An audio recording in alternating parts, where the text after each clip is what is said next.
Hey everyone. So with the new patch version 1.06, they have now implemented the ability to play games on consecutive turns rather than simultaneous.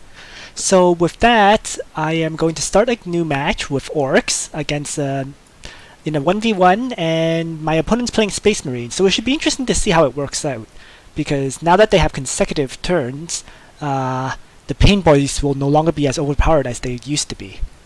So I'm rather curious to see if Orks will still remain as overpowered as they were before. There were a bunch of other changes. For example, new cities now decrease your loyalty by 6 rather than 3, which will really affect your resource income, because that just means an extra 6% income reduction. And a few other changes that they made were the Space Marine Fortress of Redemption had its cost reduced by half, and its increase was also reduced by half. So what that means is it now costs... before, it used to cost 50, and then go up to 100, then 150, and 200. Now it's 25, 50, 75, 100. So you can deploy a lot more of them. With that said, I'm going to get started with this match. So I've been grabbing some outposts. I'm going to start with the commando camp to get my Warboss out, and we'll see how this all works out.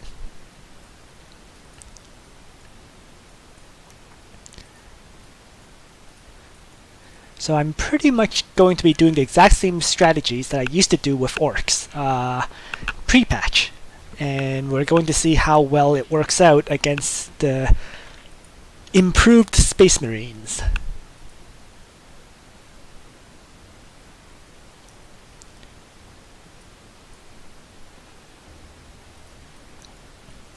So with with consecutive turns, you now do have a waiting period between each turn. So, pros and cons to that. Used to be that you're both moving at the same time, so there's constant action. Now there'll be a 2-minute wait between each of your turns, so things will definitely be slowed down a bit. But it does improve the battles a lot. So, and I felt like that was a must.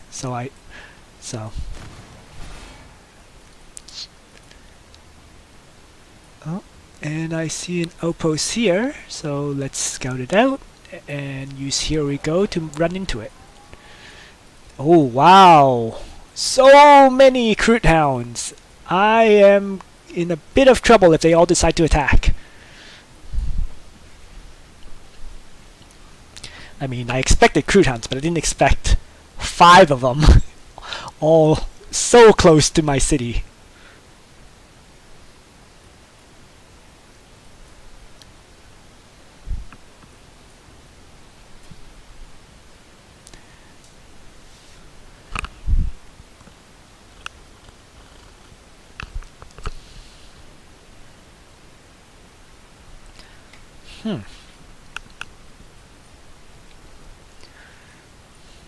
So, in all honesty, I'm not quite sure how I feel about consecutive turns yet, because I do think that it's going to be a must, just because, the ability to heal in between attacks and so on, and the click fest that was happening before was just way too much. But, I mean, it does have its disadvantages, which is, as I said, the waiting time. So, with all these Kroot Hounds, I don't really want to charge in. That's the thing. Yeah, let's just move back a little with this Ork until I can at least annihilate one of them. I don't really want to charge in. That's the thing. Alright, so my city. I will begin with the diggers and smelters to get some ore production.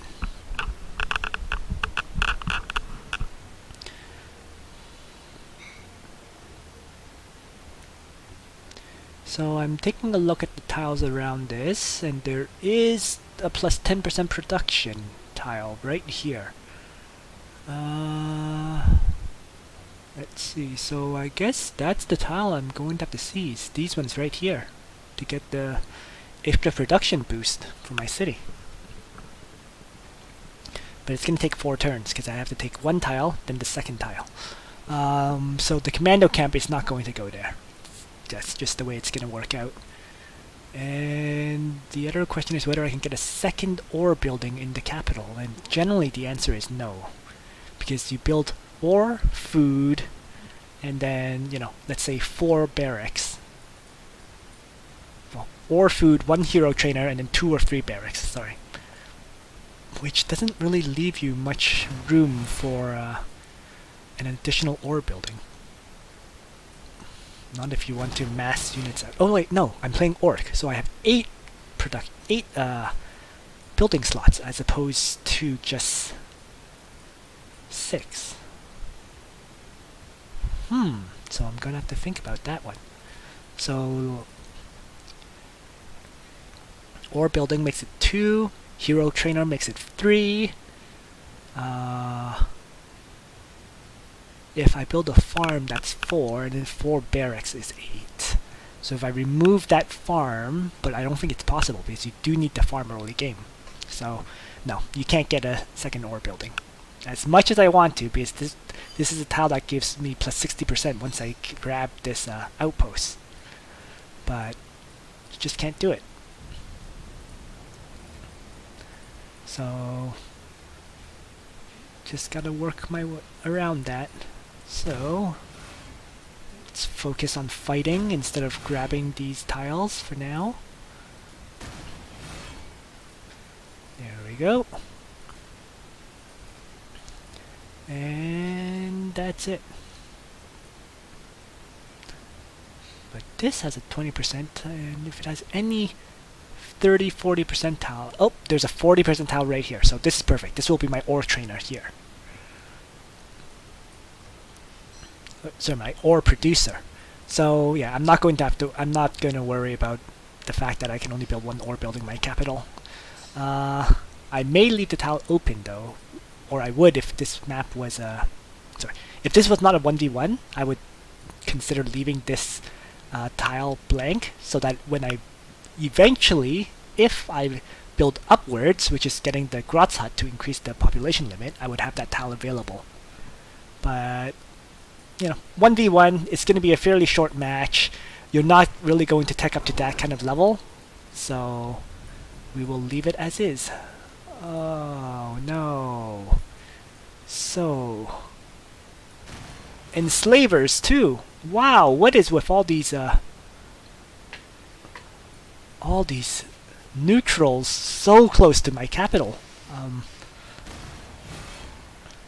Oh, that killed it. But there's that Crude Hound and Enslaver there, so I'm just going to leave these boys on healing in this Orkoid fungus. And in fact, I'm going to it's just, I can run them back here, but there's no real point. It's just wasting a turn. So let's just heal them right on the Orkoid fungus that they stepped on earlier. Still have 2 healthy boys, so as long as that Enslaver does not move up, I'm okay. If the Crude Hounds move up, I can easily kill them with 2 boys.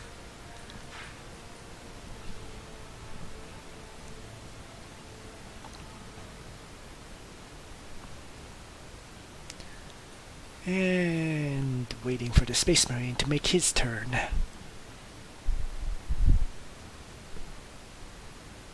Oh, and I just... And so with these enslavers here, it means there's an artifact hidden somewhere around here, which is good. It's fairly close to my capital and so on, so I should be able to seize it pretty fast, and we'll see what I can do with it. Alright, so my turn is going to be move these guys up and attack those Crude Hounds. Managed to one-shot them, which is good, because now I can just grab this, retake this outpost. And these guys will continue to heal here. Next, in my city, I'm going to build the commando camp. And the question is whether to build it on this tile or to, you know, grab another tile and then build it there. But as I was saying, small map. I'm probably not going to get a second ore building in my capital, so I'm just going to plop the commando camp so that I can train out my war boss earlier. It's 2 turns earlier, and every bit helps in 1v1 on a small map like this. And with commando camp, the second technology to get is stick bomb, so my boys can start throwing grenades. Again, that's a small map choice. You might not want stick bombs on a larger map. Instead, you might want to go, Cult of Speed. But in a small map where combat occurs pretty early in the game, the ability to throw grenades is a huge, huge advantage.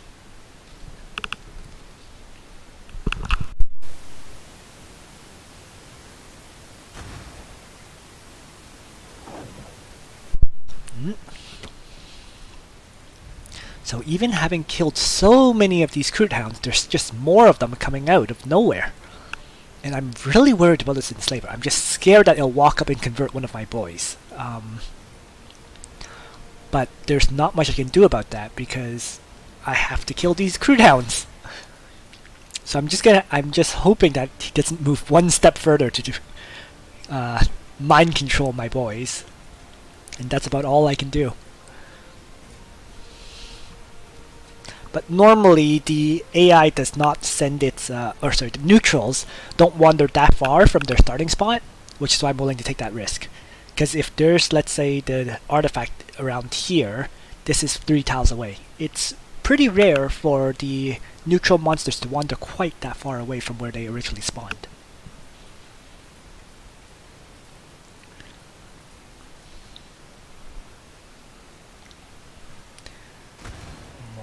These Kroot Hounds charging in. They just keep attacking my boys, endlessly attacking them. I want to get them healed up, but the game is not letting me.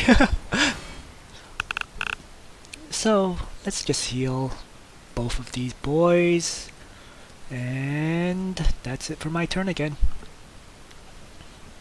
So these early game turns don't take that long. So the wait time between turns is not too bad. It's just I can imagine it getting worse and worse as the game gets longer and longer.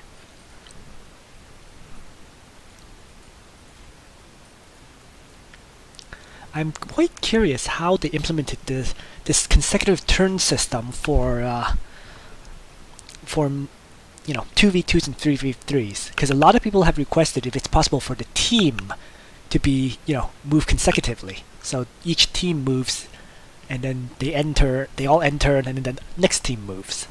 And it's a great idea. It's just I'm not sure if they've implemented that yet. Alright, so a bit more healing required for all of these boys, and I will just use these guys to scout. I saw the enslavers go over here, so I can kind of scout forward with these ones. And yeah, there's no artifact here either. So it's somewhere hidden here still.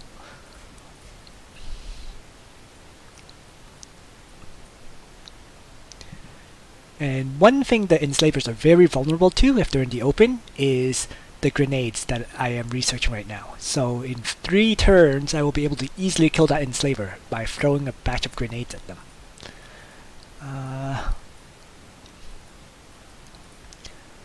The other option, of course, is to just move all 3 boys into melee if they were all at full health.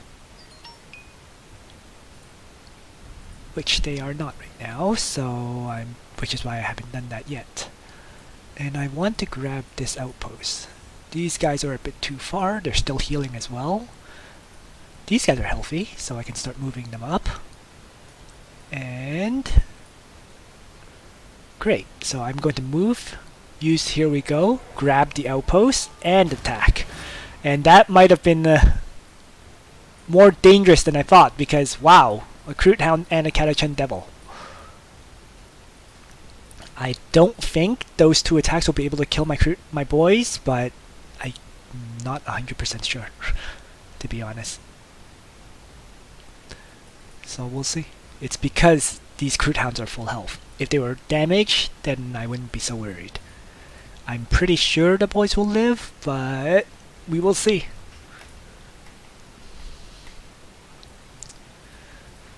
So, but there's been a lot more neutrals on the map than I thought there would be, because I think I've already killed like 6 batches of crude hounds, and there's still quite a few more of them.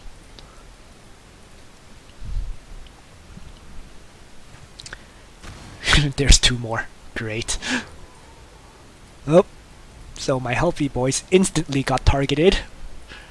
Let's move these guys down 1 and attack them there. I'm just gonna move these guys into healing and get these guys over here to attack. So that would get rid of those 2 crude hounds and let these guys heal up the next turn.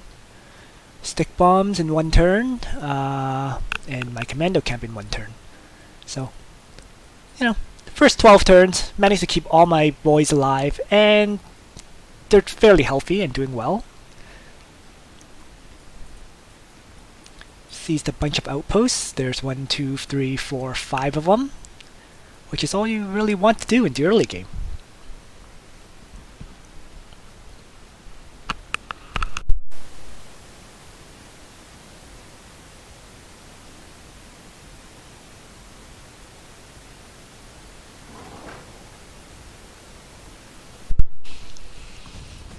Wow, and yet another batch of crude hounds.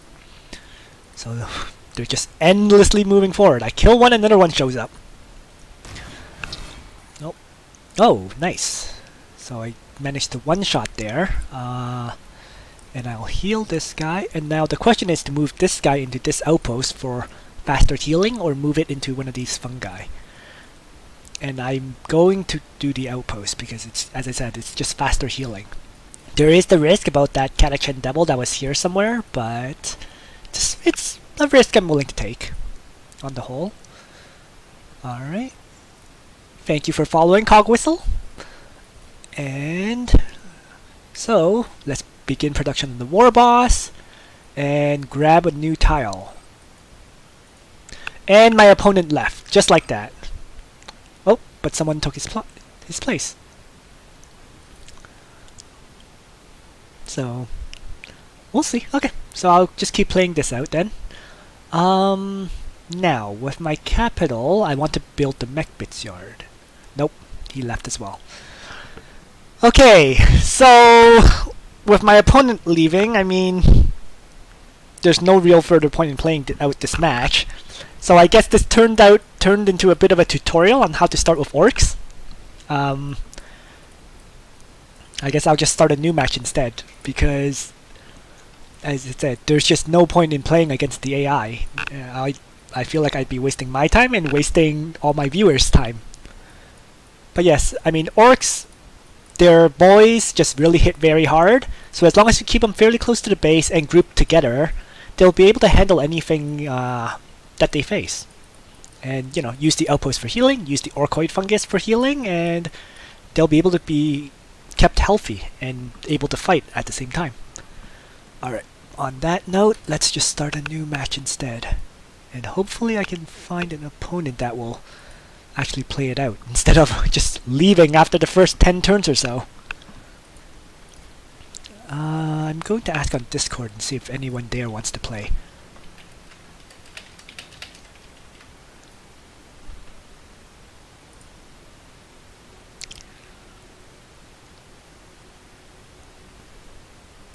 Because I have noticed the people on Discord are more likely to play out a match, whereas, you know, unfortunately the people who randomly join have a tendency to quit. I think I had a few days ago where I had 3 matches in a row, the people left in the first 20 turns. It was just the most frustrating day of playing. Because, you know, the first 20 turns takes some time, let's say half an hour, and then they leave. So you've wasted half an hour for nothing. And unfortunately, nobody is responding on the Discord channel. So let's cross my fingers and host another match, or join someone's match. Oh, and let's try joining this guy. Nope, could not connect. So that generally means he doesn't have the proper settings.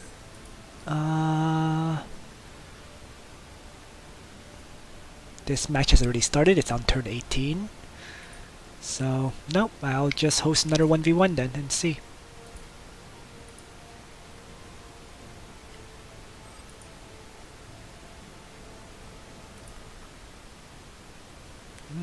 Seems like a lot of people have decided to start playing Space Marines with this new patch, which is good. I mean, it'll highlight the changes to the Space Marines, which is that they can drop more fortresses now, and their economy, well, everyone else's economy was nerfed with the changed additional 3 loyalty that every expansion provides. But moving on, I'm going to have to decide where to settle. And the first thing is to find a good settling spot, of course. And this seems like an okay spot. So let's just do it right there. It's not perfect, but I'll take it. I can grab the 20% food tile and have a 40% tile right there. And 2 40% tiles, which is more than good enough for a starting location. Grab that. And move this guy down to grab that 3rd outpost. Other than that, let's acquire a tile first. Oh, I can actually build a building right on top here. So I have a tile here, but I normally start with with an ore building, so I'd rather grab the 40% first. And let's do that. Grab the 40%, research the commando camp, and end my turn. Hey BSL, up to you. If you want to watch, feel free. I don't really mind. I mean, I think it'll be interesting to see where, but you know my position, doesn't really matter.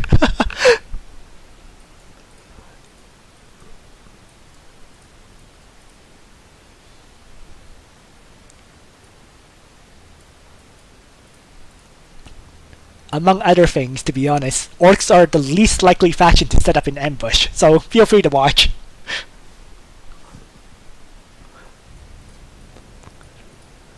Alright. So, I now have a choice of... So, first things first. I am going to attack those Crude Hounds and finish it off with one of these Orks. And grab the outpost, of course. And finally, it revealed an opponent, which lets me bring in the last boys, and here we go them to attack it. And that's it for this turn.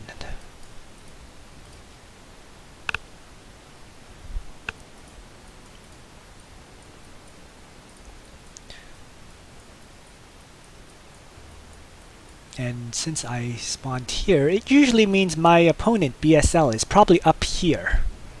So we'll see if I'm right.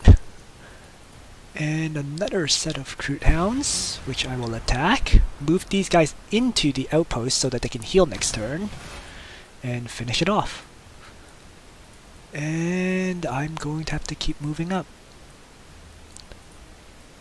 Nope, so couldn't quite get into that, which means use these guys to attack the other Crude Hound. Next, so I've grabbed that tile and I'm going to start with the building I've said before, which is ore.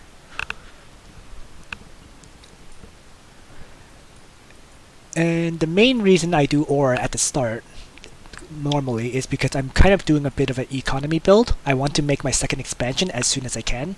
And since the second expansion requires you to build a mech, it requires you to build the mech building, which is at tier 2, the mech bits yard. That costs 50 ore. Train a mechanic, the mechs, which is I think 30 ore, and then building the expansion needs another 50 ore. So you're looking at 130 ore to build your first city. Given that's the case, you want to start making some ore income right from the start. Okay, so grab that outpost. These guys are healing up, and these guys will head towards that outpost. And that's it.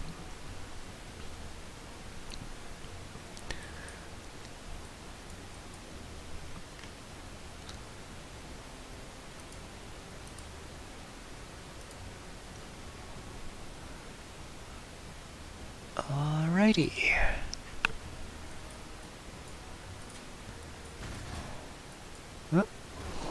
Ouchie. So 2 new Crute Hounds appeared, and they attacked 2 of my Ork boys. So that's actually a little bit annoying because now they're both damaged, but I can still finish off this set of Crute Hounds with the 2 of them together.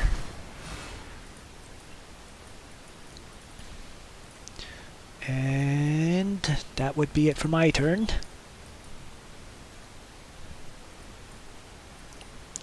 So, taking that kind of damage, I'm now going to spend a few turns healing everything up.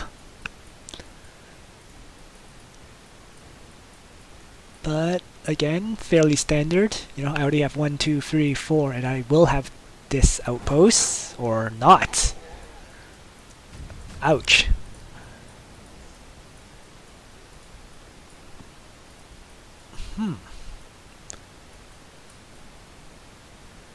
So I am going to move back and have to use the here we go to get him into the outpost tile. These guys, it's either attack or run away. And I am of the opinion that I'm worried that he might move a bit further down, so I'm going to attack. Yep, and that's fine, VSL. So he just said in-game that he's listening but not watching this stream. So you can kind of hear my thoughts of what I'm doing. And the research is, of course, that technology, the stick bombs. And let's hand it over to BSL.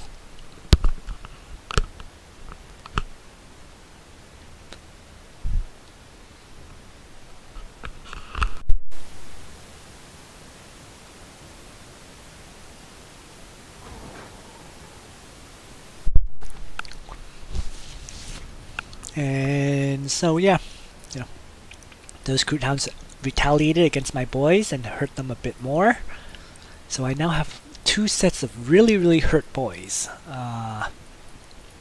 But I'm pretty sure the boys will be able to finish them off. And the estimates is 3 kills out of 3. So I'm just going to finish these guys off. And then after this, it's a few turns of healing. Other than that, I have started a new research, so let's construct this to get my Warboss out, the commando camp. And it's back over to BSL.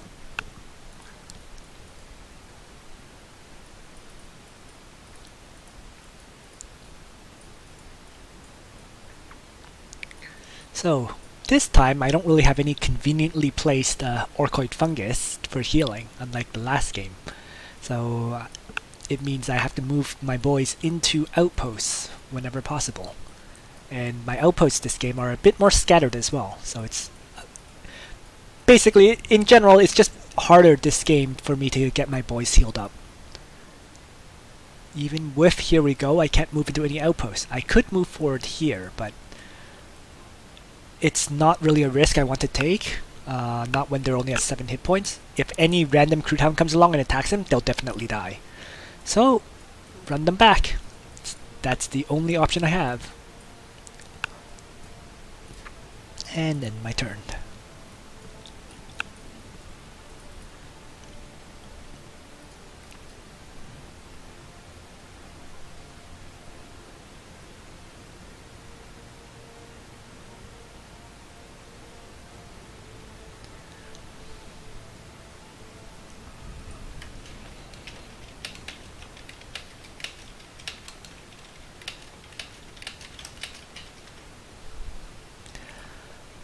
Alright, and I need to grab that outpost, so here we go into it, and move these guys into healing. So my turn should be fairly short for the next few turns, as I'm getting all my boys healed up, so that they can start scouting again.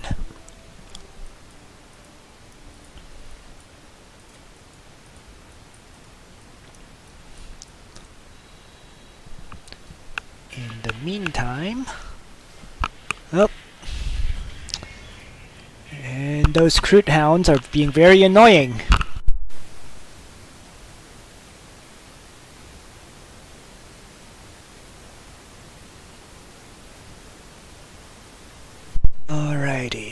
see. Healing. And I'm just going to move down and attack those Scroot Hounds. Not enough to kill them, but enough to drive them off. So, research, of course, for expanding. And this is still going to take 3 turns. So, still some time until I can get the Warboss out.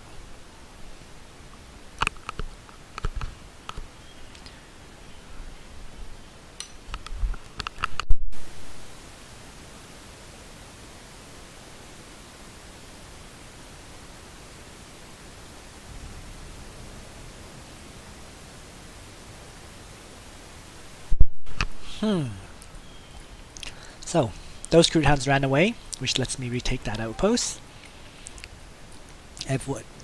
Everyone is still pretty much healing, so let's end my turn.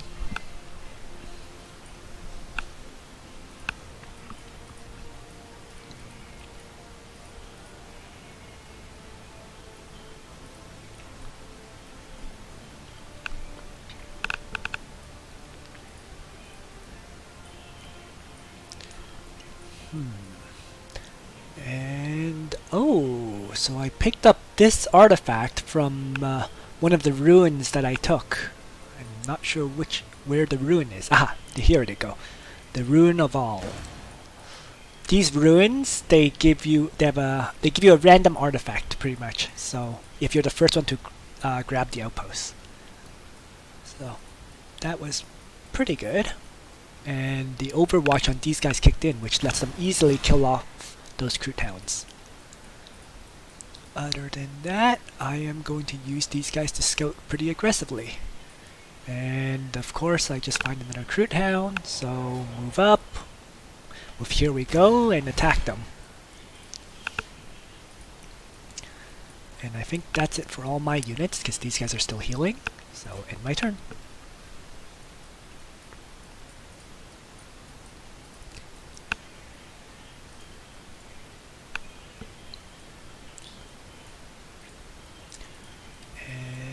Other than that, so yes, I really do think Here We Go, that ability, is ridiculously good right now, simply because it's an extra move after you make your original move. And the fact that, all the Orc infantry units have that skill is a big advantage for them. Among other things, if let's say your units are damaged, you can run away, use Here We Go, and get an extra tile of movement to potentially get out of range of your opponents. So these guys got attacked, and they will fight them off and kill them. These guys are finally healthy, they'll move up, and these guys need to run away.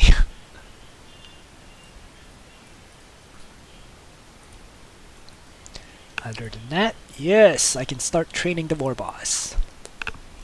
4 turns until that building is ready. So in the meantime, I can either construct a building for income or grab 2 tiles. And it's a bit of a... honestly, it is a bit of a toss-up. I can grab this tile. I think it's more important to get some of... to get more resources right now. So I am going to throw up this building here. And that would be it for my turn.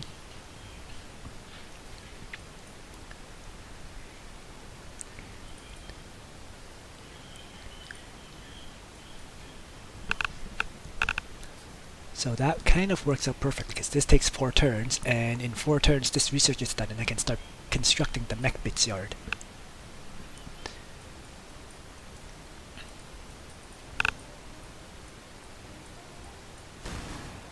Alright, boys take some more damage. And I'm going to move them into the ruin.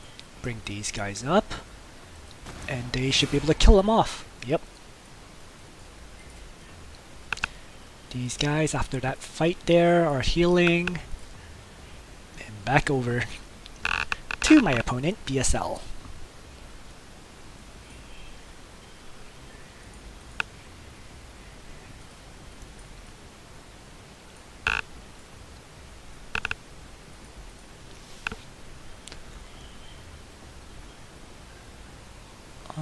Alrighty.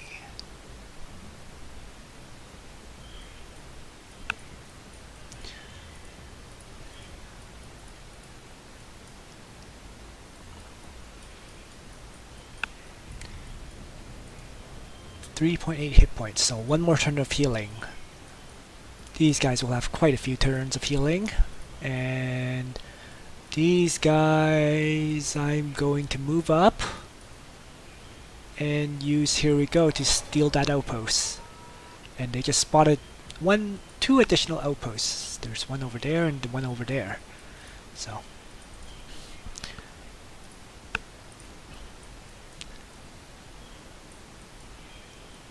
getting to see more and more of the map and find more of these outposts, which is always a good thing.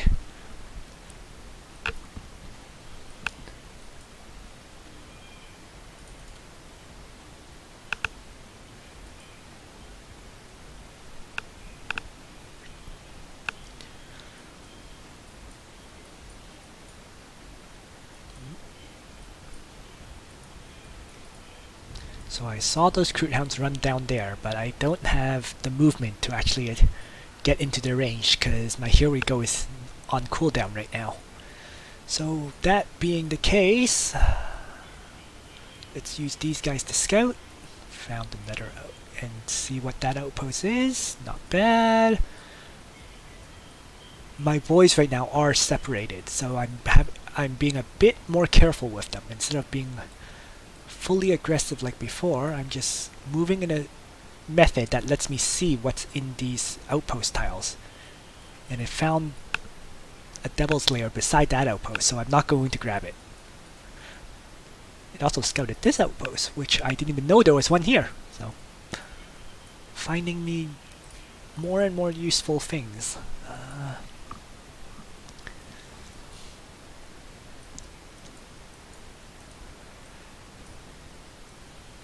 Now the question here is, do I actually grab this? Because it's 3 movement away, and there's could be all sorts of things hidden in the fog of war here.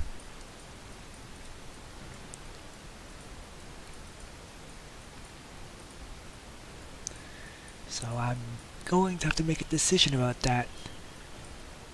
And I'm preferring to be a bit more careful here, because as I said, there's only one boys here, it's kind of isolated, so let's play it safe.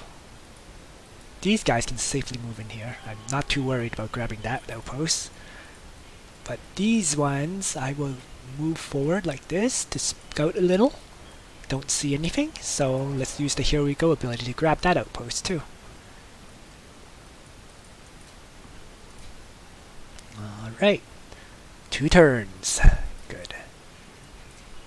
And it's telling me to order the city because that building's finished, so I need to acquire a new tile for construction. I'm just looking around at the outer ring of tiles to see if there's any tiles that give me extra production, and there isn't in this case. So the next thing is the MechBit provides research. So is there any tiles that provide research? And there isn't that either. So in that case, this is one of those situations where any tile will do. Doesn't matter, so let's just grab one of these tiles that gives me 3 production slots. And since I'm in the south, I want to go in this direction, so I'm going to choose the forward, the tile that's closer to the enemy. Other than that, I will begin learning the weird voice tech, so that I can train a second type of hero.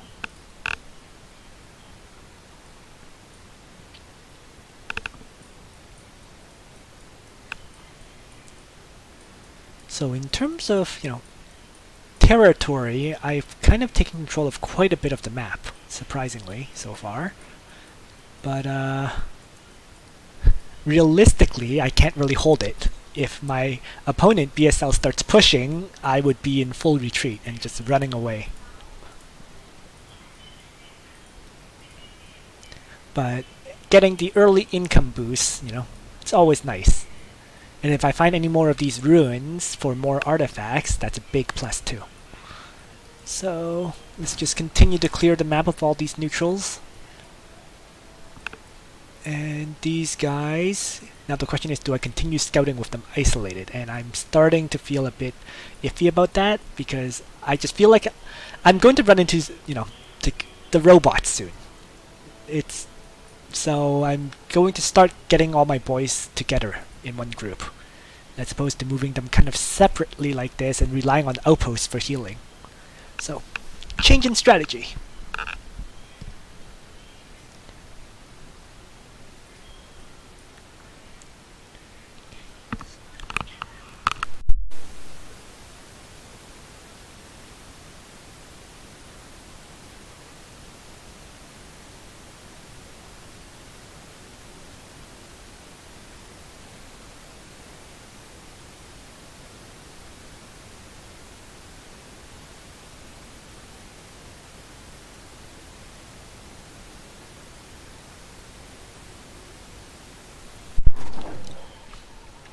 Ouch. Alright. So I can't quite bring these guys into to assist this turn, but nonetheless, I can have these guys attack like that and finish them off if they stayed in fight. Meanwhile, as I was saying, I want to start bringing all my guys together. So these guys continue to move in like that, and he is out. Yes! So let's move him up.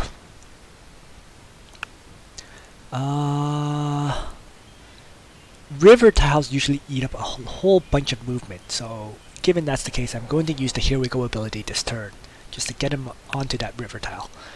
And first skill, always attack squid. Other than that, I want to set the outpost, a waypoint for all my units to spawn over in this direction instead, so that I can start moving them here, because this guy spawned back here, which wasted a bit of movement there. And in terms of construction, I have acquired that tile so I can build the mech-bits yard. So, that's it for this turn.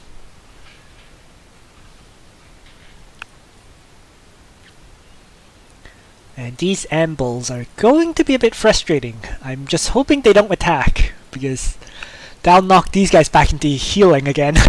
Oh no.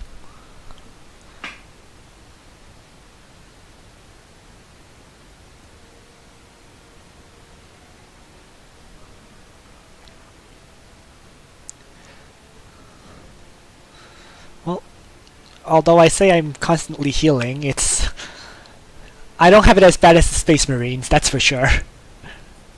Mainly because I'm able to use Here We Go to easily get into these outpost tiles. I find Space Marines, by comparisons, struggle very, very frequently to get their guys into healing tiles.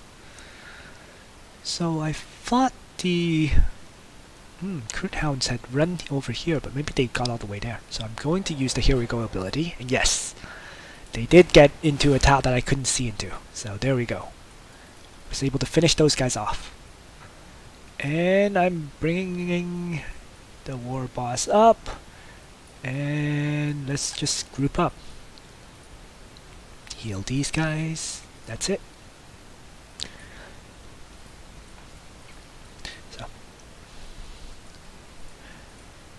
And the nice thing about Orks is, as I'm constantly attacking, every attack gives me 4 influence. So every single fight that all my Orks are making, it's giving me influence, which is why I actually have a decent amount of influence saved up. Right now I have 154.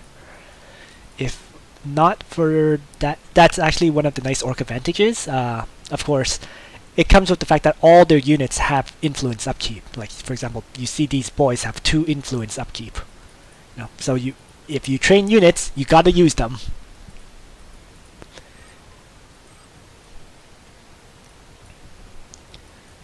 And once I have a lot more options once I can bring this war boss into play. So first I'm going to move him up here, because I can grab this outpost and attack with him. So bringing everyone together, moving into that tile to scout out a bit, and that's it for this turn. No fights this turn, but spotted a few more things. And I'm getting ready to attack.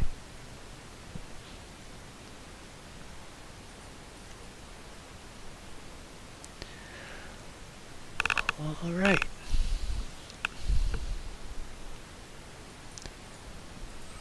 So it's now turn 21. We're pretty much past the early game stage at this point, and we're starting to move into the mid game stage.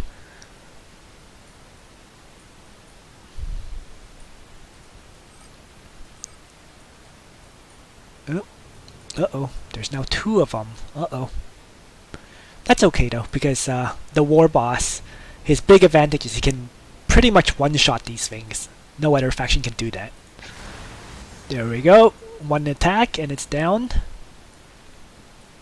And I'm going to bring these guys up to bring them into the fight right now.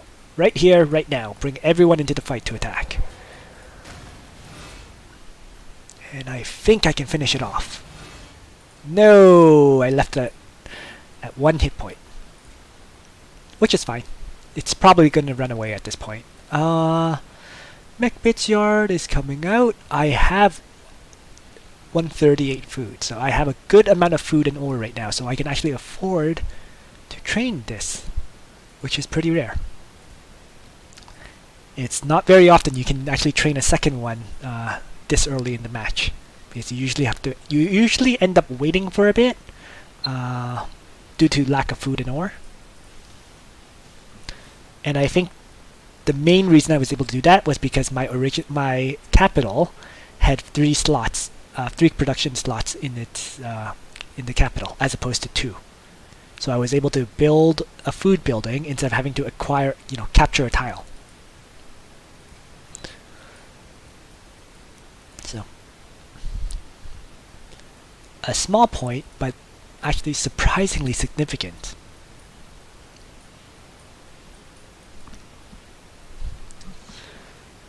Oh, those things are bad news.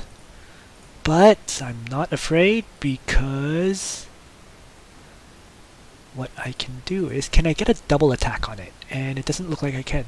So what I will do instead is use him to attack that. Can't get a second attack in, so everyone's just going to swarm this building instead.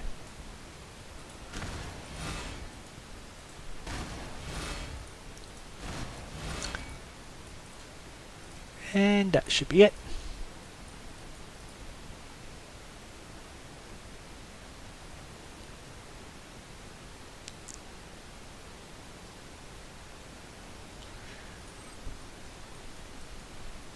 Oh, and I just realized I've got to throw this item onto him. So let's do that now. Or I can't, because it's not my turn. Next turn.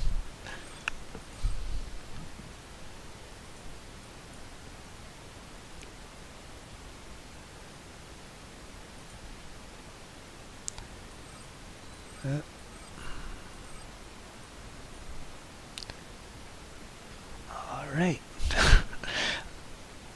And of course they do that. Well,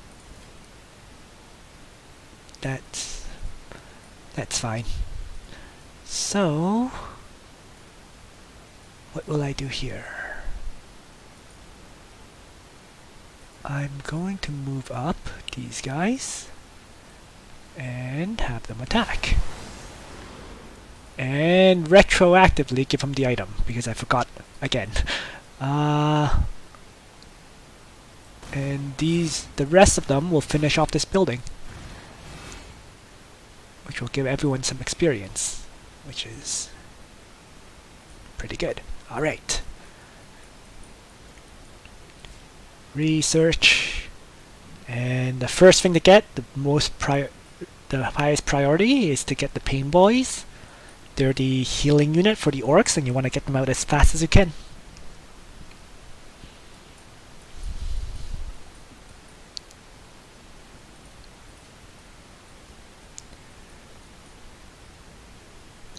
Alrighty.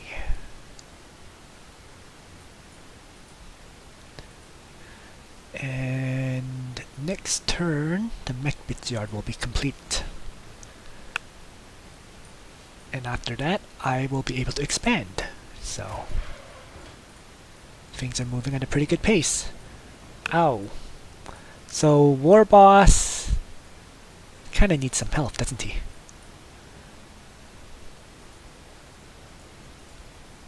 But I'm gonna see if I can get away with not healing him this turn, because I want to kill things. And I will continue to do so. Oh no! Oh no! Ouch! Ouch, ouch, ouch! So, thankfully they have that ability, because if I did not have the Here We Go ability, this next turn they could have killed my Warboss. Oh, but I can't use it! Oh, this is going to be dangerous. This is very dangerous. I might actually lose him as a result of that action here. Oh, fingers crossed. Let's hope he lives. I mean, it's okay if he falls, but it just sets me back a bit. So, I took a risk there, and that risk ended up being potentially costing me my Warboss.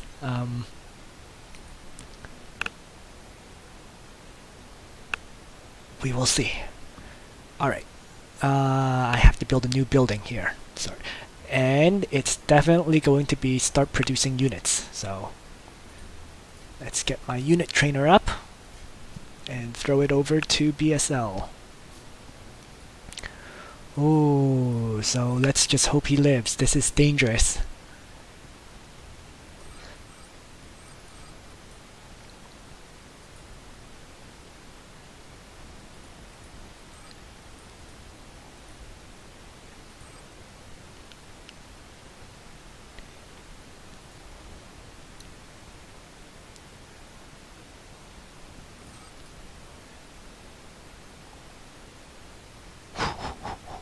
I don't think he will. Oh no. Wow, I didn't know Bastions had 3 heavy bolters. So that's 9 attacks. Oh, and fortunately they didn't even shoot at him. I'm not quite sure why, but they lived. So that's all that matters to me. Oh, too many of these things. So, and they're in forests too, which is really annoying. So let's just shift back then. Everybody's moving back. And with the Warboss, can't really afford these things, because right now all my influence is going into producing more leaders.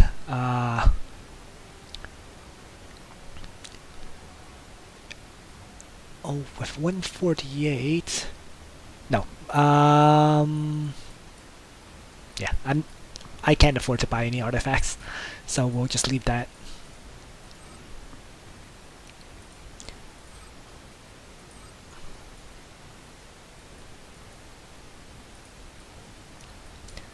Moving on is... So 2 turns, which is pretty convenient, and then I can produce the next leader, which is the Warbosses.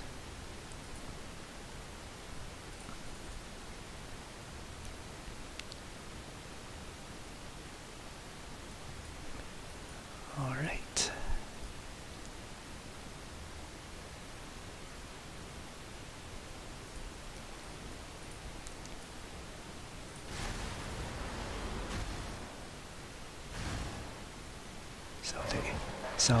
Ooh, 1 hit point left.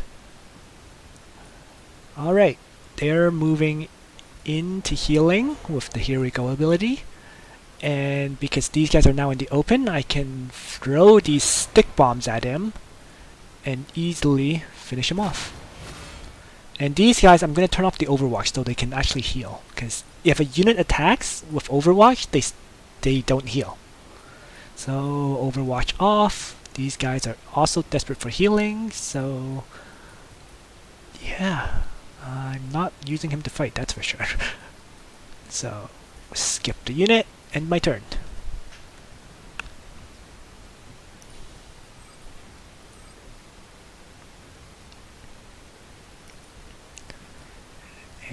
another set of these things.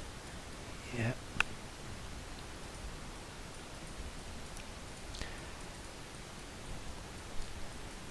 Map is getting cleared out as we move along like this, and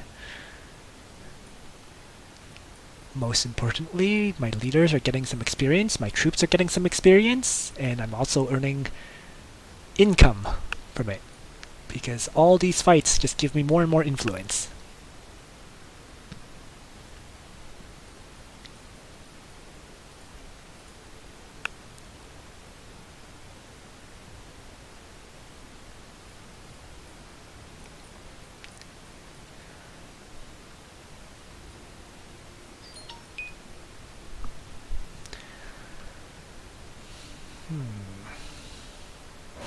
So one was killed, the next one comes into the fight. And I don't have any... Alright, let's see. So let's see how much damage they do. Which... good amount. And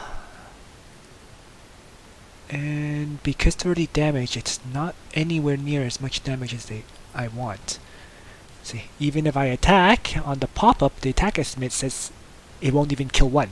Estimated casualty, 0 out of 2. But... so... that's very, very annoying, because... well, what I can do is, I will bring this guy up, he will attack, and kill them all off. Which then lets me bring this guy up. Yes, so I'll move him up, and I'm actually able to grab this, which is nice, and I can also bring this guy back into healing for the next turn. So it kind of worked out perfectly, in fact. And get his attack squid ability upgraded. Yes! Second one is out, and I'm going to use him to retake that outpost that I had lost. And finally, train the weird boys. And that's it.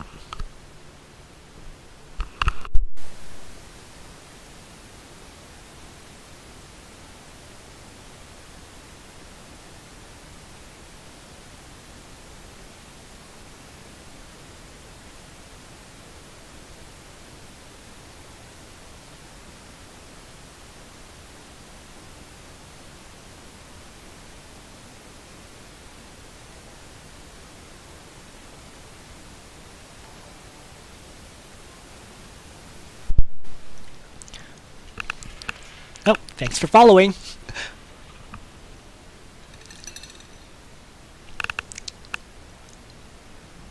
Ah, WDI.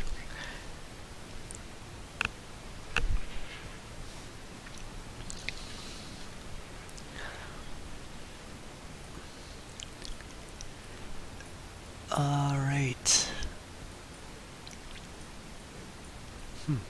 So I'm hosting this one on a small map and for a 1v1, and I think after this match I will probably do one on a tiny map, just to show the difference in how it plays out. Because with a small map, you know, it's a bit bigger, you get more time to build up your economy and research tree.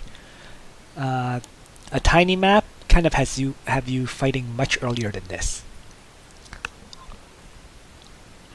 Okay, so as I was saying, move guys into healing. These guys need one more hit point, so let's just have them heal on the spot.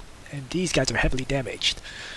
So everybody is healing pretty much, and that's it.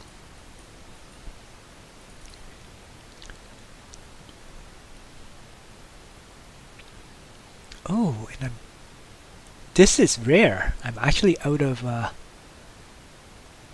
energy of all resources.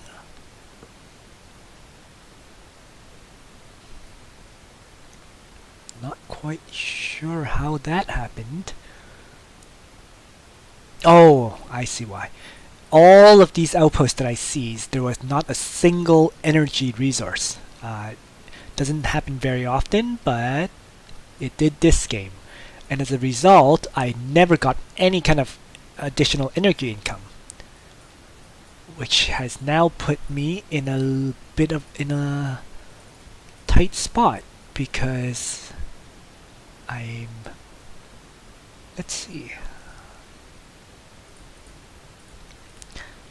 What does the Painboyz require for training? I hope it doesn't require energy. As long as it doesn't require energy, I'm still okay. And it doesn't, so yes, no problem there. And once I build this somewhere, I will be fine. And I'm going to drop it right here because I can grab these resources as well as this resource. So that's the perfect location for it. And him moving up. Before he attacks, learn his ability of attack squid and attack. And up here, everybody is healing. Oh no, these guys can move. Let's just... because I know there's still that enslaver here. I just don't know where exactly. But heal up. So, and in my city, since they don't need energy, I can afford to use my remaining energy. And let's do that.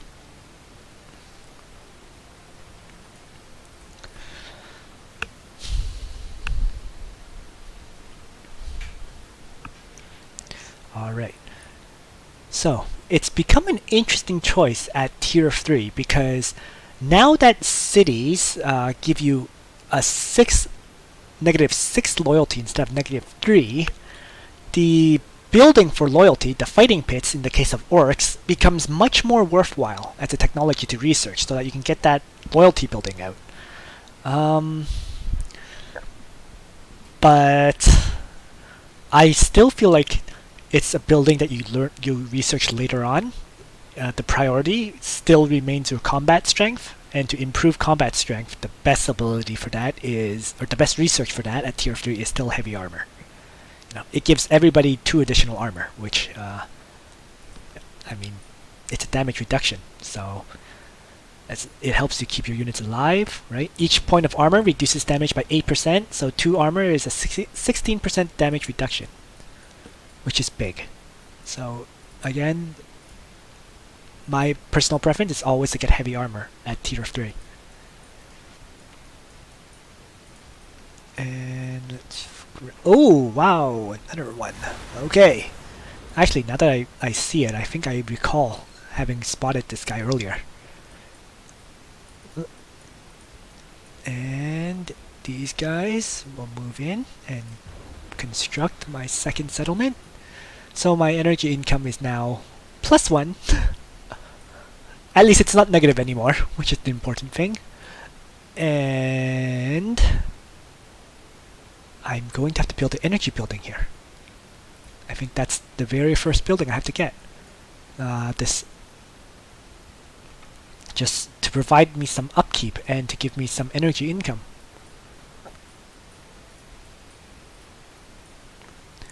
And over here, healing. Let's see if I can find those enslavers. Are they in here? Nope. Must have run pretty far then. And it's annoying because I absolutely have to kill them if I'm to keep this. Because otherwise they'll come back and they'll steal this away from me. So no matter what, I have to find that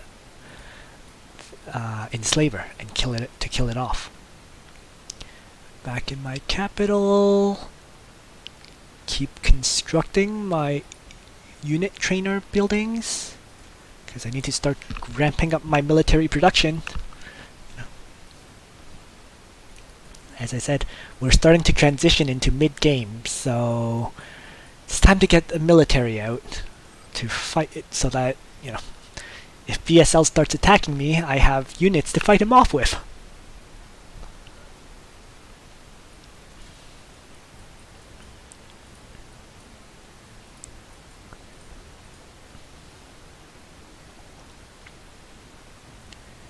Alright, so I have 2 more construction slots in this city. And there they are. So they actually ran in this direction, and I just did not know. Okay, that is good. Since they've popped out, I can quickly get rid of them then. And these guys should be able to finish them off. Yes. And another outpost. Might as well grab that when I can, which is probably with these guys. And these guys are also fully healed, so let's start scouting out.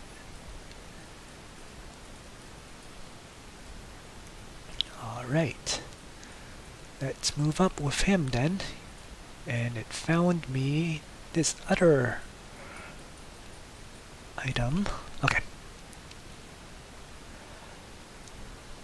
Well, let's queue up the Painboyz. And that's it for my turn.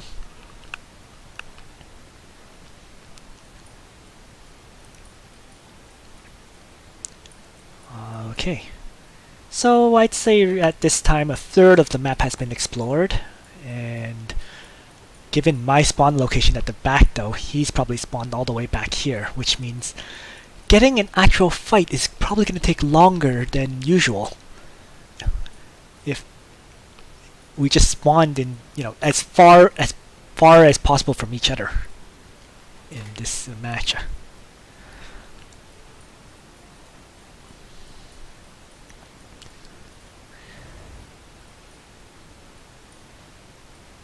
Alright.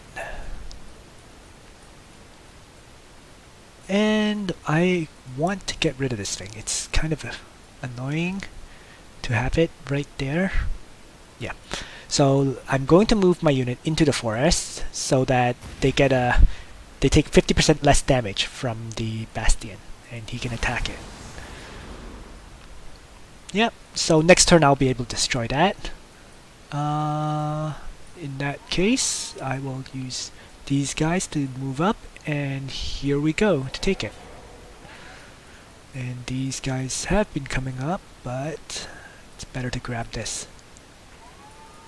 And scout out some more for me. Okay. And I was saying that I'm going to move... Oh, I can grab that. So let's take it.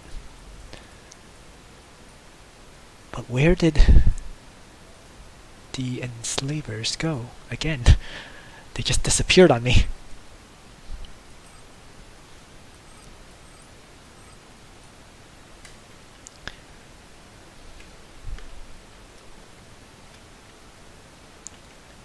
Alright.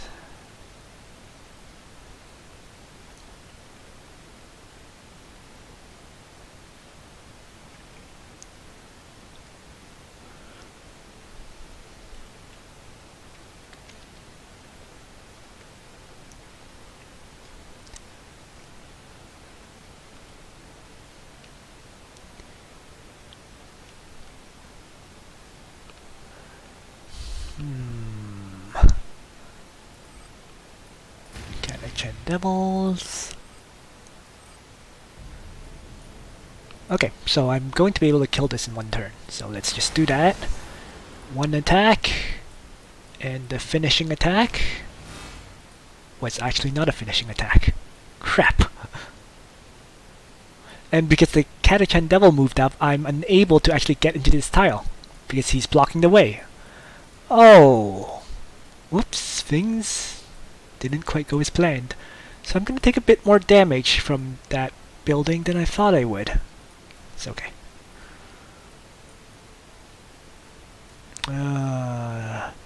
Bunch of units here, which makes it very dangerous for this lone orc boy.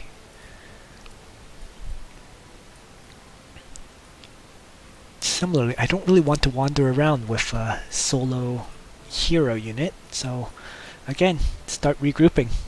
Bring everyone together. Oh, and with him, I personally like to start off with research. Some people like to start off with frazzle. All depends how you use them. I'm going to use research because I feel like it's more important to make it faster that I can learn all my technologies. The big advantage of Orks is their ability to out-econ and out-research the Space Marines. And despite the patch with the loyalty increase, that is still the case.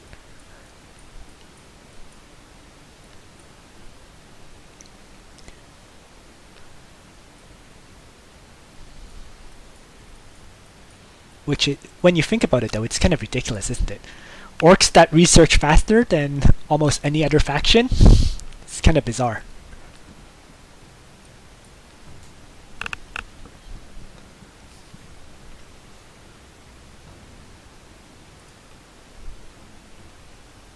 Okay.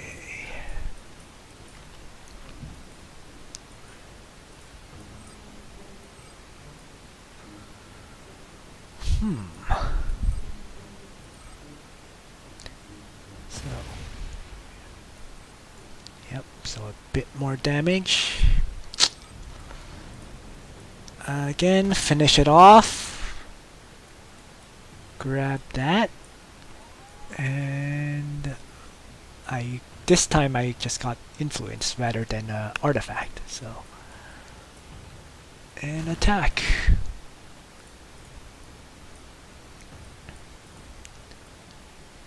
And let's move him up. I'm trying to draw some fire away from my Warboss if possible. Don't want them, because the Warboss is my main damage dealer, so I don't want them taking that much damage if I can avoid it. Okay, moving up. And they found something to attack. Wow, it's a lot of damage.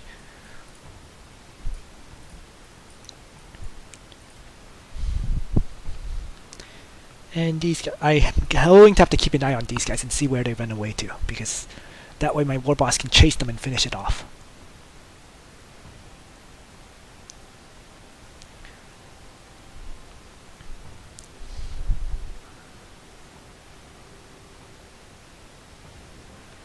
Alright.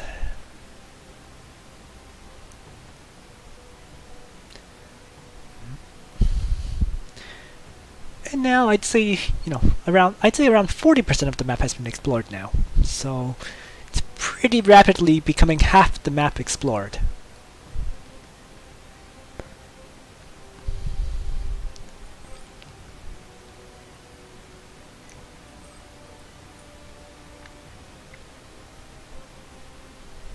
Okay. And he actually moved to a position where I still have line of sight on him. So makes him very easy to kill. Whoa! And my Orks are getting swarmed up here. Uh-oh. So the priority is to get him away from that Catachan Devil. So rather than attack here, I'm going to prioritize killing these things first. And that means doing this.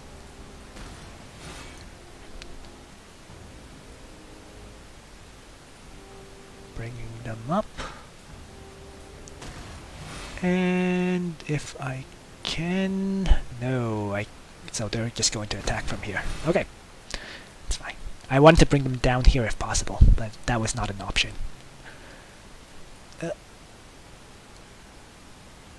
And moving the weird boys up to leech experience. Alright, and that boss will finish him off. Alrighty, so first unit out. Oh. So I've built this mainly for ore production. So I need to figure out what other resource I need, which is generally food. So is there anywhere that's good for food production? I have another ore production site here, but that's not what I need right now. How about up here? Nope. How about over here? Yep. And it's all the way over here that I need to run my unit to. Okay. Ooh, there's even this tile. Okay. So let's start running him along.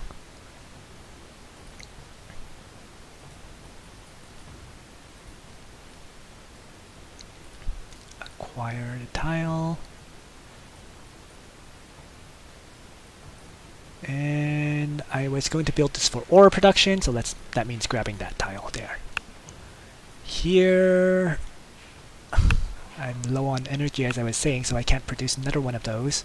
So it's just military. Let's sleep that building for now, because until I get 15 energy, I can't train anything. Ugh. Research, I'm at the next tier. And let's see, I'm fighting Space Marines, so I can either go... These two don't... it's 1, 2, or 3. At tier 4, your 3 tech choices are Killer Khans, Bigger Choppas, and Slum Town. Slum Town is very, very situational, like if you have an outpost tile, 3 tiles away from your city, and so given that's the case, I think I'm going to go for these 2 techs here. And let's just start with... One gives me extra damage right away, the other gives me the ability to train these units. And I think I will start with the ability to train those units then. Alright, and let's send it over to BSL. Oh! Now that's annoying. So I was saying, have to kill all these neutrals or else they'll take away these items. And that's what they have been doing to me. Okay, I have Here We Go, but he doesn't have any real method of getting up there yet. So let's just grab the outpost since it's there. Need to kill that guy, and that means bringing him with Here We Go and attack. I used the Here We Go so that he can heal next turn. Let's use him to grab that. He's gonna move into healing. He's going to... Now, boys aren't very good against these. It's the Warboss that deals with them. So I'm just going to position them together so that they can both use their Overwatch abilities. And I'm going to move him up, like so. Yeah, whatever. He can fire his rocket at that. And I said I was going to expand in this direction. So let's just keep moving. Bring these boys up. Skip turn. End turn.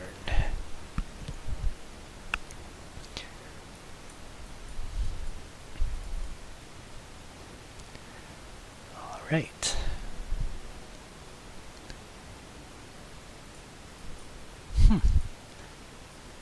Yeah, I do feel like every match I play, I learn something new because before this, there hasn't been a single match where I did not get a single energy outpost. So, like I just learned that if you're completely missing an energy outpost, you need to get an energy building built early on, or else you're going to be energy capped. It's just, there's so many of these little things that are so subtle about this game, but as you play, you start learning and realizing that these things can happen.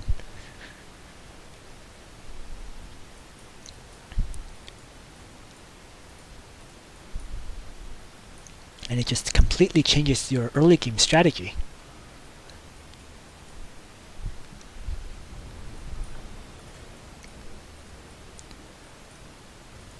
Alright. So, I want to destroy this as fast as I can so I can start marching. Which means, let's use him there. Here we go. Kill him off. He's not quite in range to attack, but he can still move up to get into range for next turn. And let's get him healing. These guys are healing. Turn off their Overwatch. They can shoot. They can shoot. And I think that's it then. Oh. Level up, make them tougher. Let's get them hiding. So not much for him to do. He's not moving anywhere. He just moved, but he has leveled. So let's give him his skill as well. And bring these guys up. Okay. Finally. Move them up. And they will settle next turn. Probably on, yeah, on this tile. Yeah, because then I can reach these two right away. Alright, okay. Oh, and I need to acquire my last tile for constructing buildings on. And let's just grab... yeah, it really doesn't matter. Either or works, so no big deal. It doesn't make a difference in this case. And over to BSL.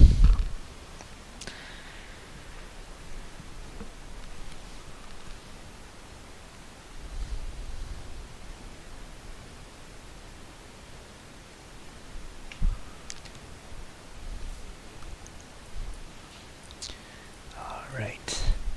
So at this point, yeah, turn 38, we're very solidly in the mid-game stage now. You know, both sides are starting to churn out their militaries and have a decent economy going. So in the next few turns, I expect to come across BSL's units. Whether it's him scouting me or me scouting him would be either or.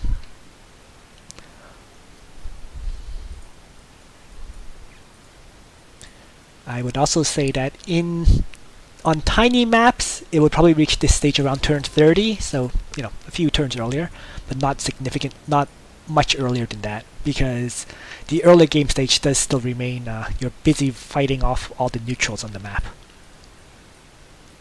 The smaller map just decreases the distance that we have to move to find each other. So, for my city, I was saying that I was going to settle... I'm probably going to actually settle here. Yeah. So, just grab that tile. Oh, no, no, no, no! Oh, that's fine. They didn't die. That's the important thing. As long as they didn't die, they can expand.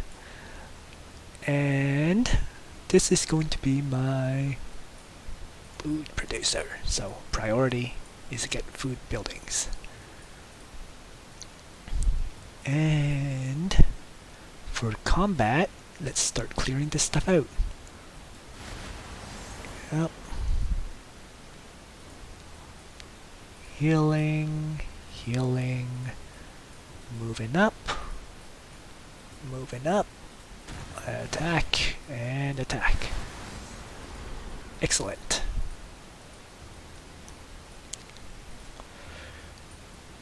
And I think they can finish it off. Let's see.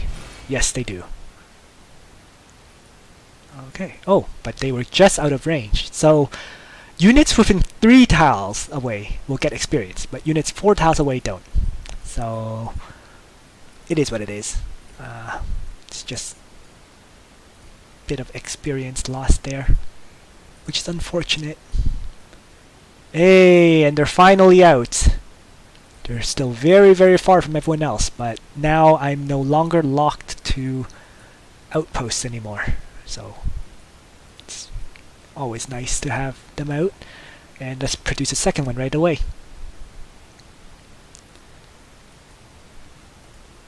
And next turn I'll finally have enough energy to produce another one.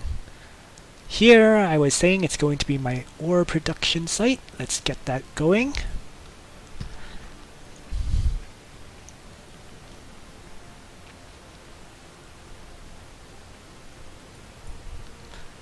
And over to BSL again.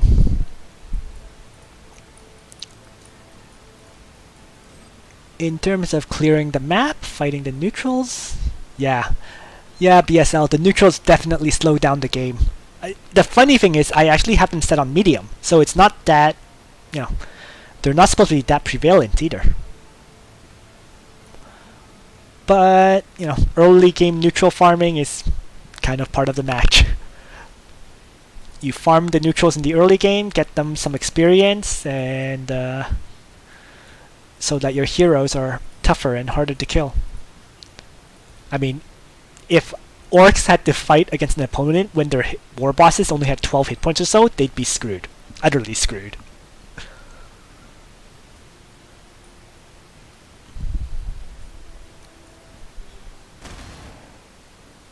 Oh. Oof. Still a whole bunch of enemies up here. More than I expected, too. Okay. Well. Oh! Okay. This is now... Okay. Very, very annoying. But I'll bring these guys over and use the two of them together to fight this off. Over here, I'm going to have to use all of my heroes. Alright.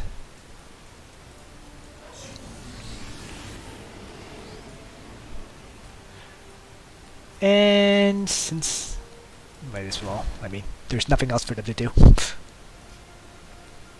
Oh, level up here. And fire away at it. Oh, it's also in forest, so it's not going to be easy for it to kill. Acquire tile. Run the unit up. More units to run up. And let's begin producing this. They're considered one of the worst units because from a cost versus combat power ratio, they are actually quite bad. But I have...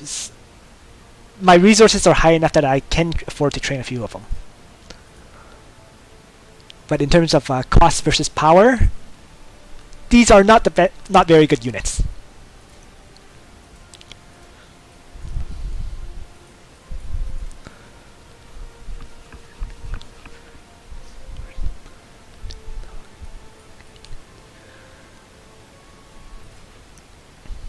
Let's see.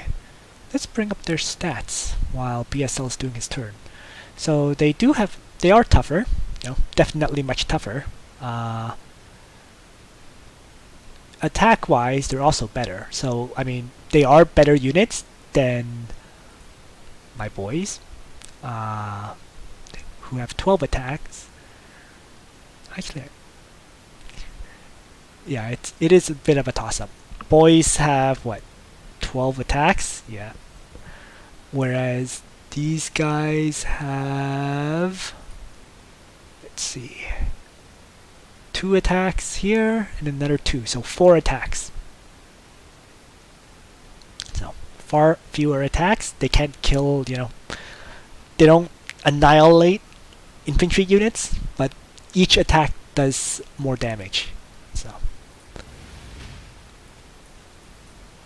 Oh, and I lost another item because they came back. All these darn neutrals. Well, it is what it is. Keep fighting them off.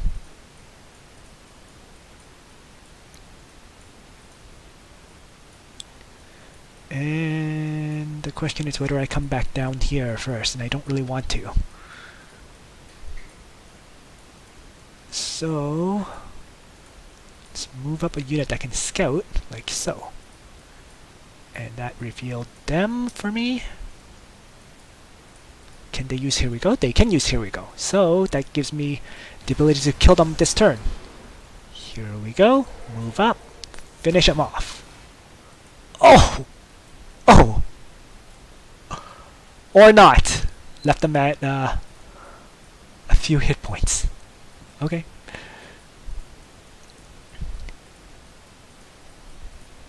Oh, so close. And they have a job to bring these guys back to healthiness. Over here, just... nope, not sending these guys alone to deal with them. Eventually I will have to get this cleared out again, but not yet. It's not the right time for it. Other than that, this is my military producer, so keep building these things.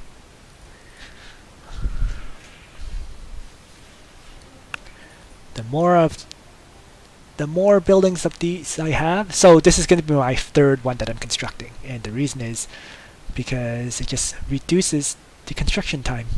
Every single one that I build will make it easier for me to train units.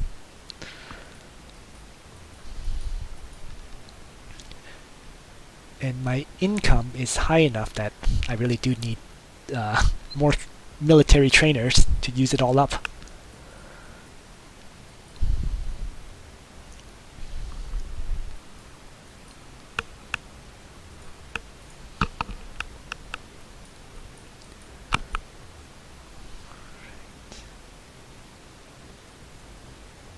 And those, alright.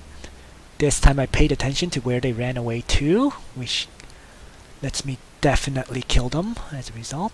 So let's make sure they die.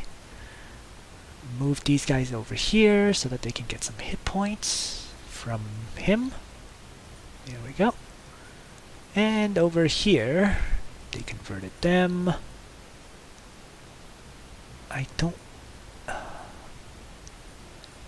I'm trying to see if there's a way for me to avoid having to use him to attack it. And if I move him here... Unfortunately, here we go is one turn off. Otherwise, I could have moved him up. Here we go to attack. So I'm going to have to waste this attack of the Warboss. No way around that one. And... doesn't seem like there's much else I can do this turn. Other than spotting things a bit and moving up. Okay. Yep, that's it. Oh, but the weird boys can level up and use... Oh no, they grab the artifact, so they can't move up. Okay, other than that, continue moving my units, getting that army grouped up together.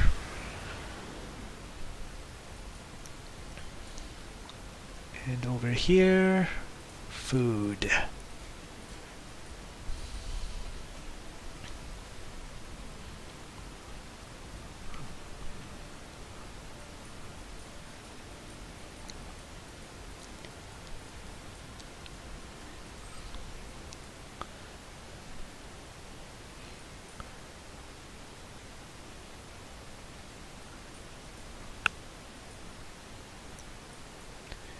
Okay, so pretty close to 50% of the map explored now, and still haven't run across BSL yet, but anytime now.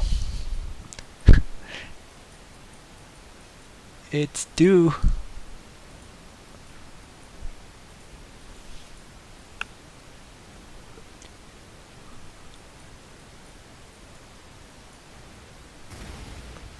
Ugh. Ugh. Alright. Grab that. Move them up. They will keep healing them, keep them fresh and healthy. And... okay. First... let's kill those guys.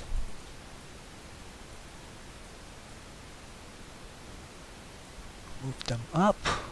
Oh no. It's okay. Yeah. Finish that off. Finish that off. Let's take that. And Orks make it look so easy killing these Catachan devils off, but no other faction has a leader that can do that much damage in one hit. The main thing is that Power Claw. You know, the Power Claw just rips these Catachan devils apart.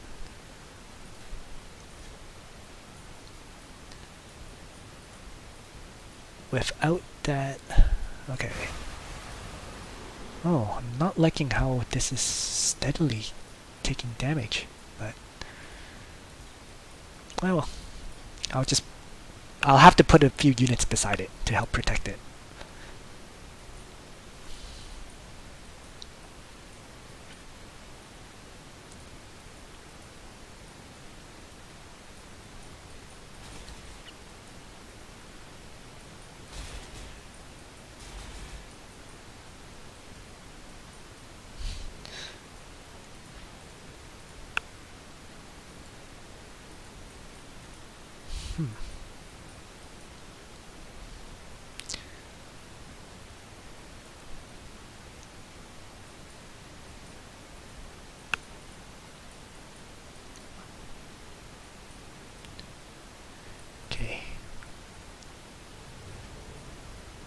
Oh, and there's a Castellan robot. Those things are annoying. Actually, they're not very annoying for Orks. They're annoying for every other faction. Because the Castellan robots have 8 armor, so they're tough cookies. But again, the Warboss with their power claw with 6 armor penetration, it makes it pretty easy to kill them.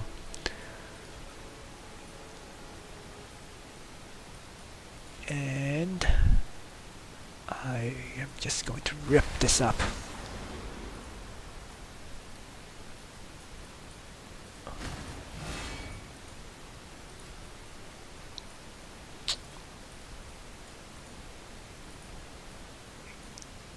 Darn it. Okay, let's see. So they can move up here. I want to keep within 3 tiles of this. So yeah, I can move down here and they should still get the experience. Let's see. First, let's move everybody like that. So they attack. Let's see.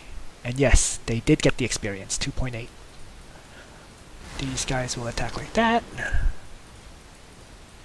And these guys will grab me this outpost.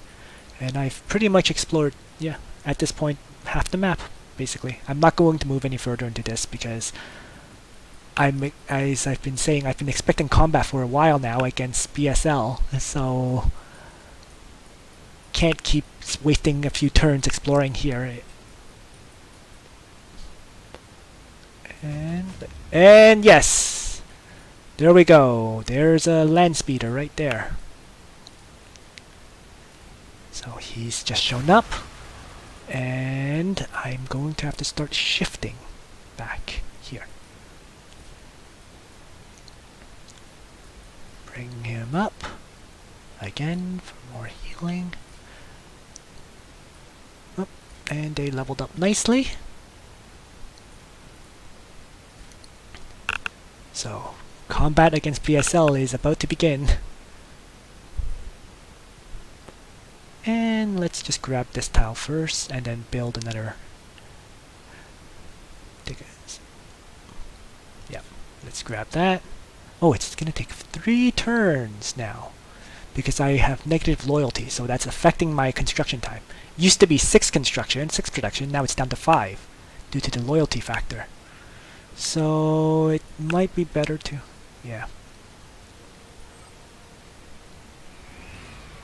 Oh. And yes.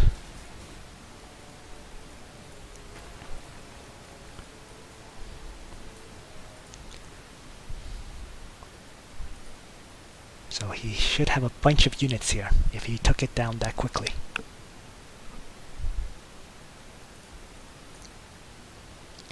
And he has land speeders, which means he's doing a vehicle strat instead of a devastator strategy. So I'm expecting a few land bikes, a few land speeders, you know. Probably the starting Space Marine tactical squads, just 2 of them, and likely a few, and heroes, a few captains, probably a chaplain somewhere.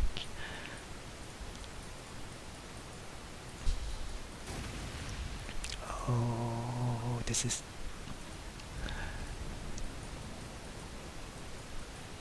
Okay, good. These guys are out. That will help a lot because I've been waiting for them. Research. Am I at the next tier? I am. And military. So it's one of these 2, and I think that even more armor is important. So armor, train up more units. I can either get a Painboy or a Warboss. And I think the preference is more combat leaders, so Warboss. Other than that, continue to blast this down. Next turn it should fall. And start moving everybody. Because... yeah, it's... the fight is happening soon.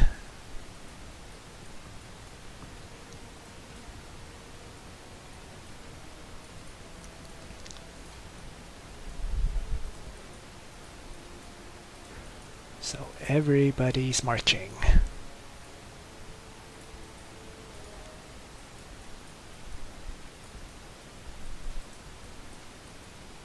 Right.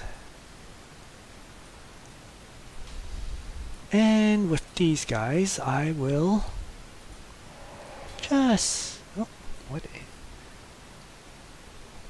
sight range. Let's do it. Okay, yeah, so there's a tactical squad here and a land speeder here. And...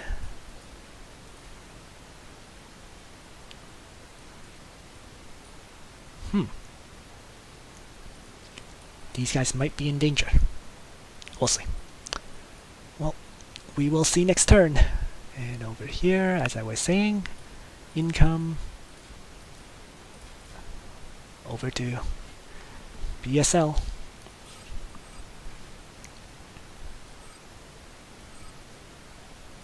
Yep, so these boys probably dead.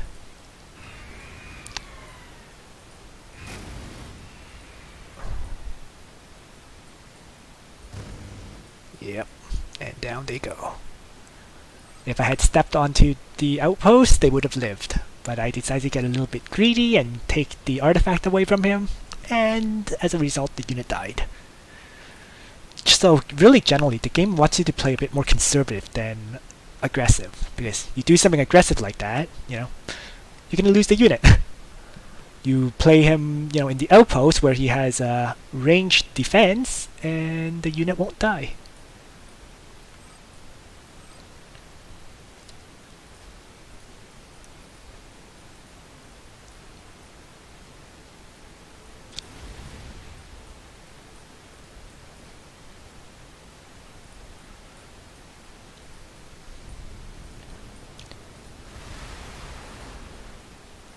Okay, moving up. Moving up.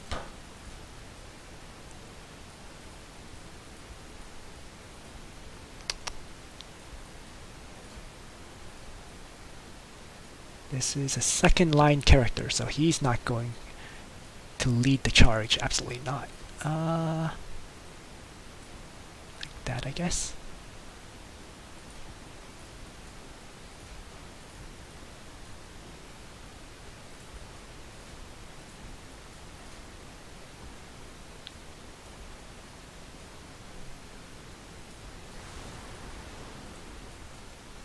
Oops, forgot about those things there. Alright. So he's now going to get time to retake it as well.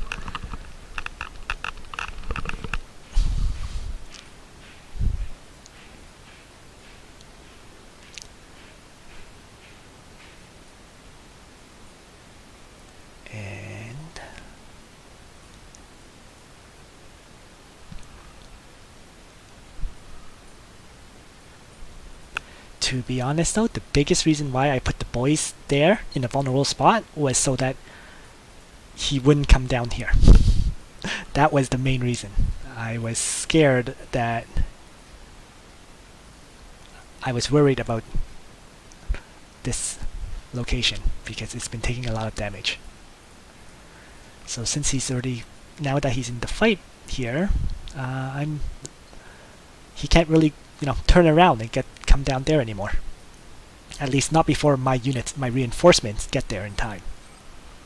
So, in many ways, I purposely sacrificed that boys to create a better situation for myself.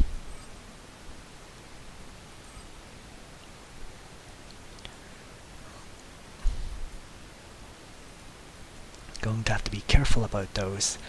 Seeing a bunch of units moving around left and right. So he has mobility on his side right now because these guys have 6 movement. But I think I have combat power on mine.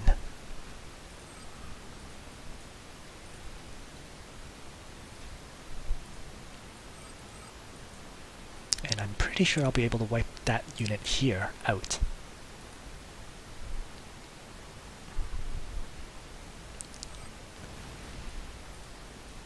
We will see though. Come on. Now that's slightly annoying. That really messed things up for me a bit. Oh man. Wow.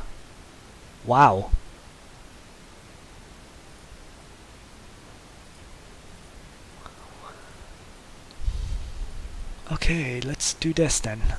It's not ideal at all, but it's what I've got. So first things first, let's bring these guys in to do that. Bring the second batch in to do the same thing. I have to do that. Incredibly frustrating. And I'm going to buff him, bring him up, and there's nothing there. Huh.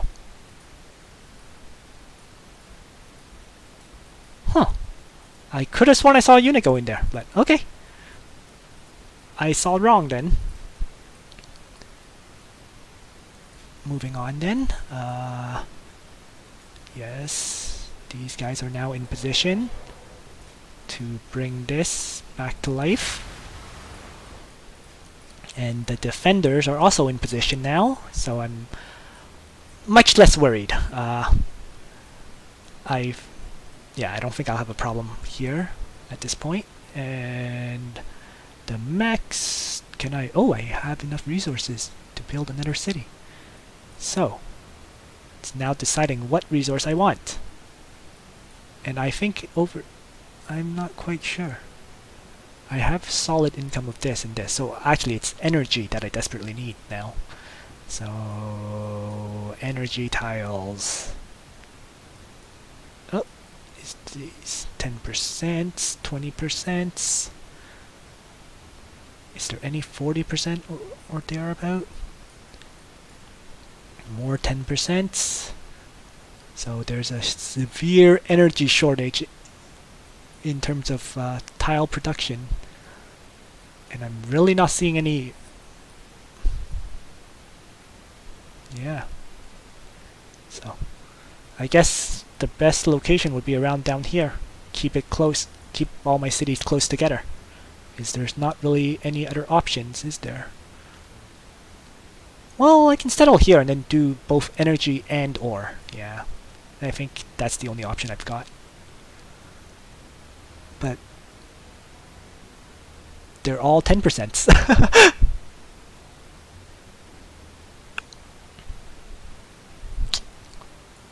Wow, that is slightly annoying.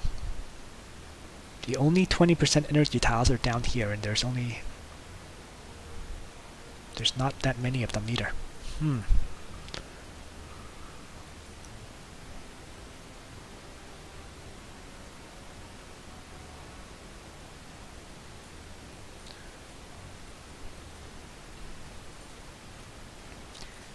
And he's marched up. Okay.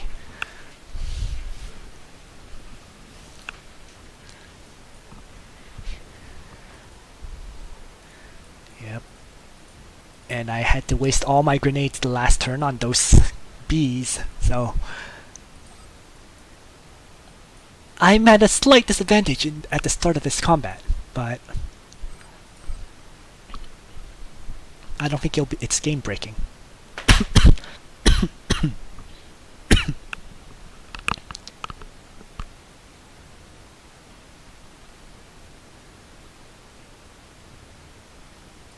Yeah. Yep, I know, Conus. So It was more just if there was like a 40% desert tile. Grass gives food, right? Like you said, volcano tiles like this give ore, but it ranges from 20 to 40%.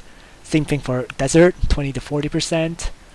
Grass, it goes from 20 to 50% I've seen. I guess if they have grassland and brush, it gives an extra 10%.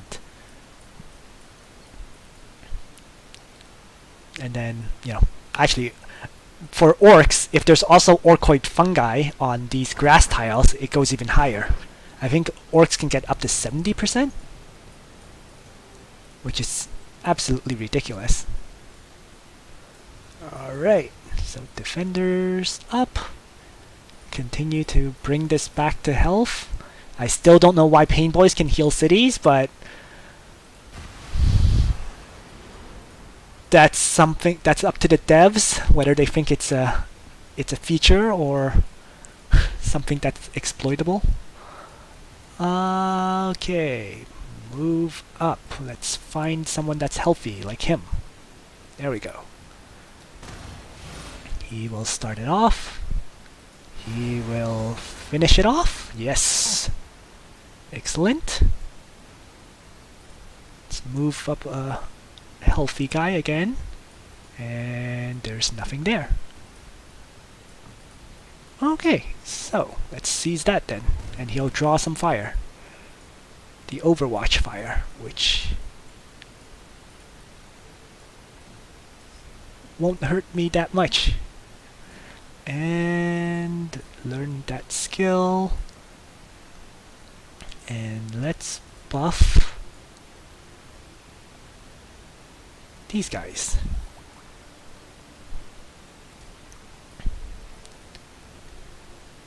Next, they will just stand on the spot here then. Again, hold position until healed. There's 6 of them, and they cap out at 6. Okay, from up. Just camp here, and I know he has a unit up here, so so it's just something I need to stay aware of. 10% or 20%, but I can't even clear this area, so I just remembered there's an enslaver down here with this artifact, and I can't clear it, so I have no choice but to settle up here. And then it's deciding where. There's a whole bunch of 40%. So yeah, let's just drop it right there. That's fine. And is there any point in producing further mechs? I don't really feel so. I don't have any vehicles right now.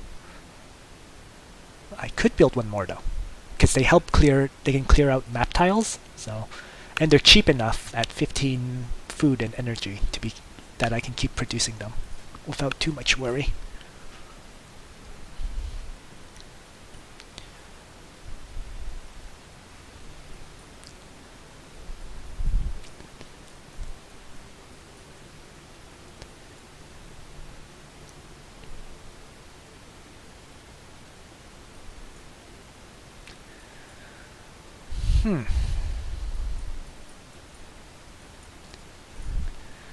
Oh, so I just saw I killed a tactical squad and he still has 2 more, so he does have an infantry trainer up, that means.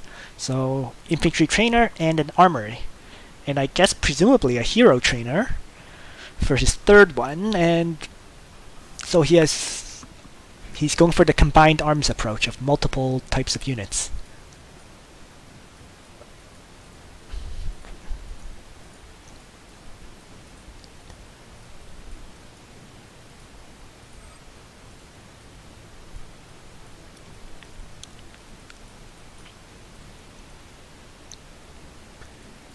Moving back a little, trying to pull me into the open, I'm guessing.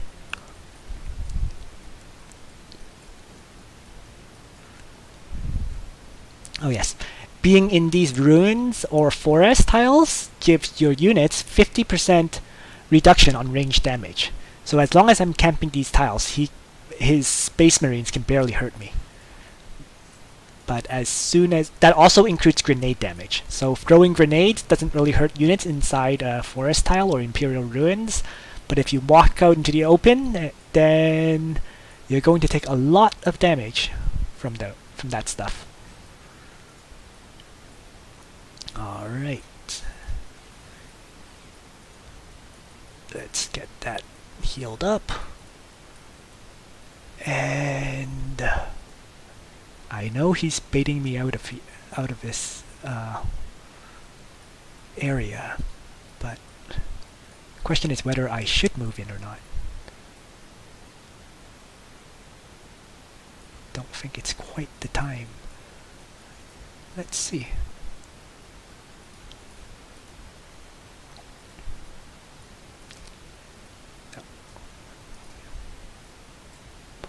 Nope, I can afford to hold this area for this turn and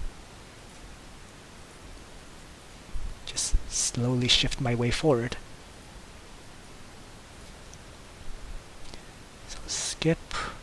What's my queued order? Oh, this guy. Right.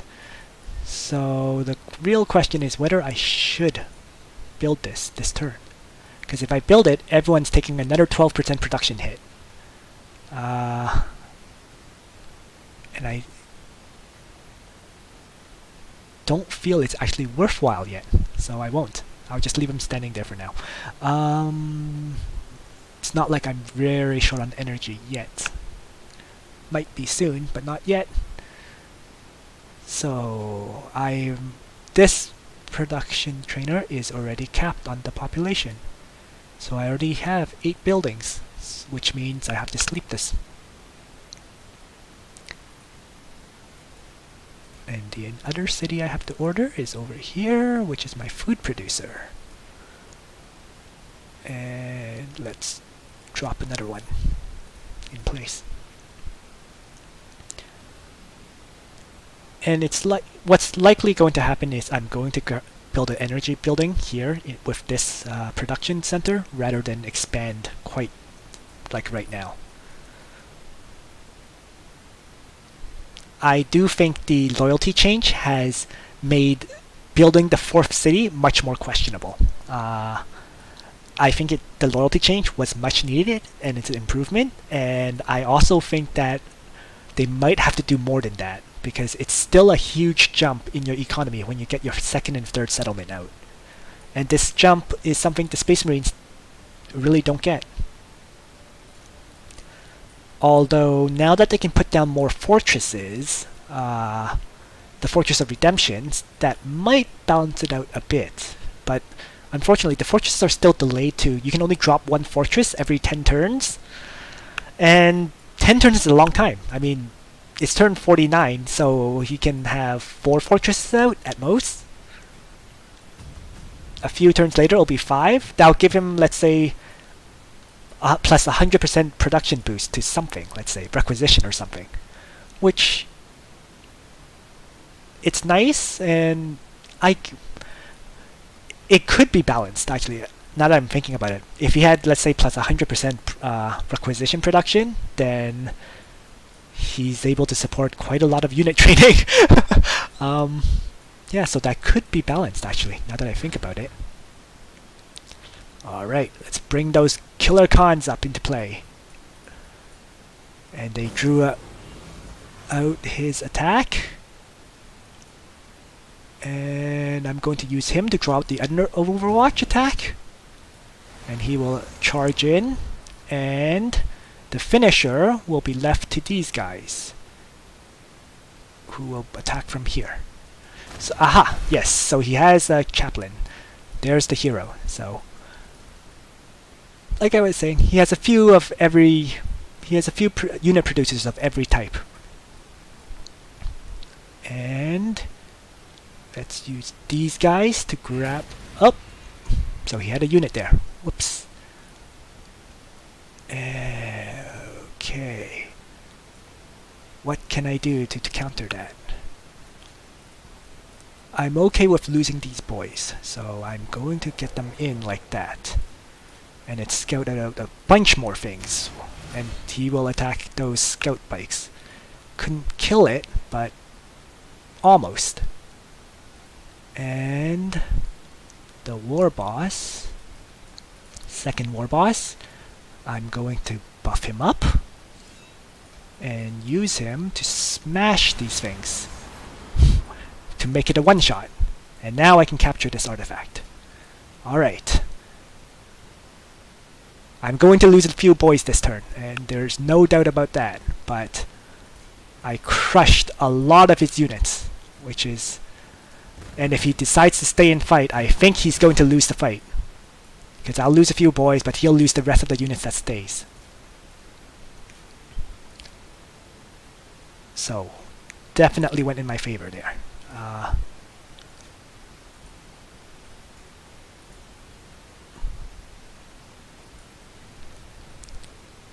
Took out a few critical units of his, and his retaliation is going to be lacking a lot of combat power as a result.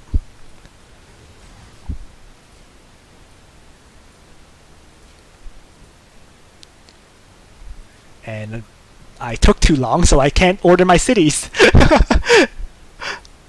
So I used up my full time there, planning out that attack, but it was worth it.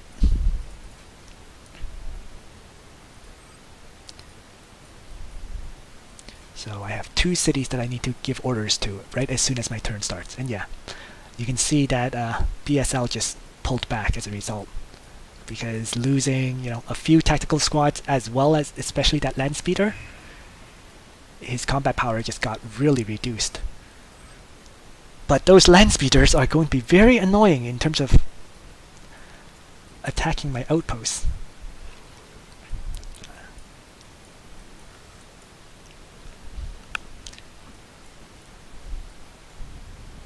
So he's pulling back, and I'm going to chase him and be able to kill off quite a few things because of Here We Go. So begin with the Killer Khan, use Here We Go on him, and bring him into range, and that should finish it off. Nope, not quite. But I can, even though he can't, this guy can.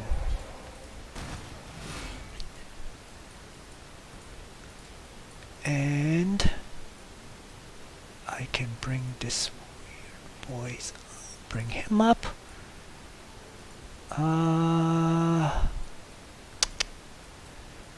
Move him up like that then. And he doesn't have any Devastator squads, so this is an advantage that I can potentially exploit, because the thing that makes Orks really scared is the Devastators. And having to walk into the Overwatch of Devastators is just nasty. But if he doesn't have any Devastators, I'm much less worried.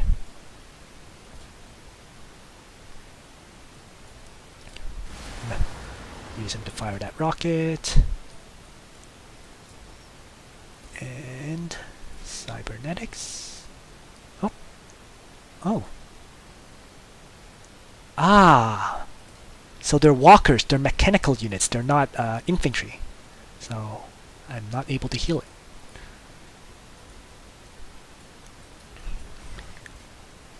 And construction is going to be 3rd ore building. Construction here is the unit. Research, I have 48 seconds, need to hurry it up now. Research. Let's get that.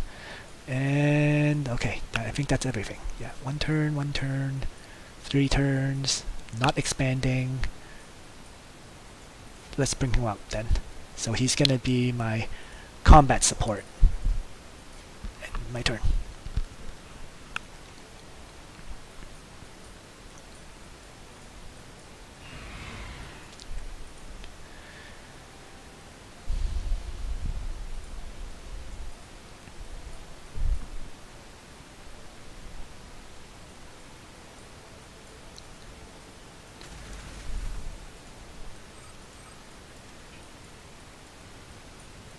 Ooh, Predator and more Tactical Space Marines. So he went very vehicle heavy.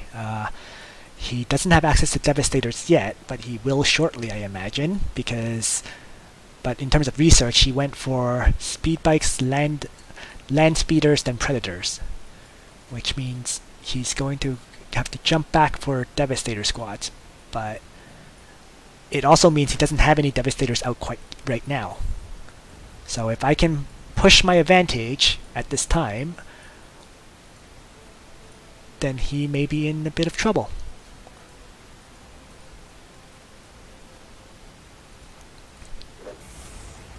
Get rid of those guys. And I'm going to use him pretty aggressively because he's a hero unit, so he takes much less damage than he should. And start attacking.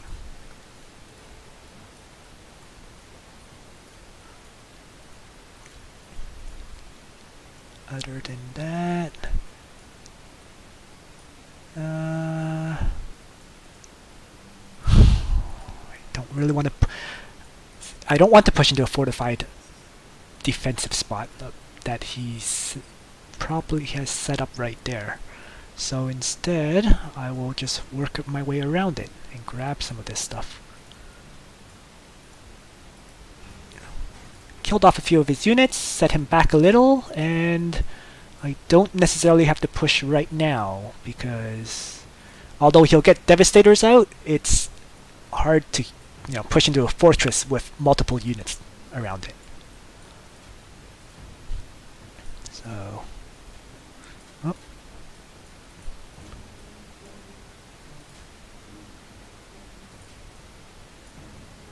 And so let's keep buffing up my units in the meantime.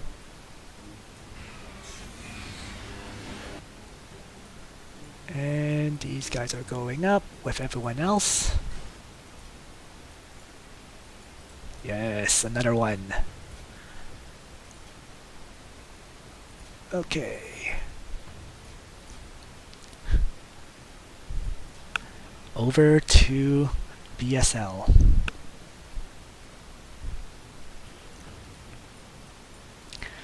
So, we had an initial skirmish, now that it's mid-game, and we've spotted each other, and I think the Warbosses won that skirmish really convincingly for the Orc side.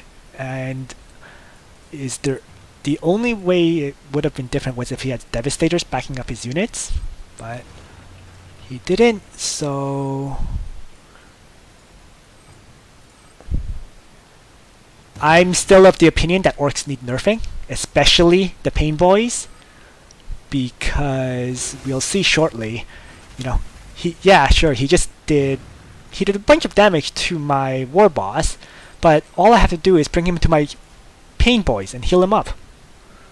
And all that damage is nullified. So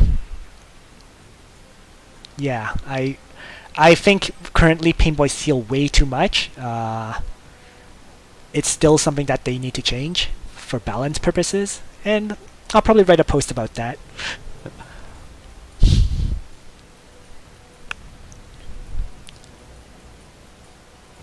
Alright.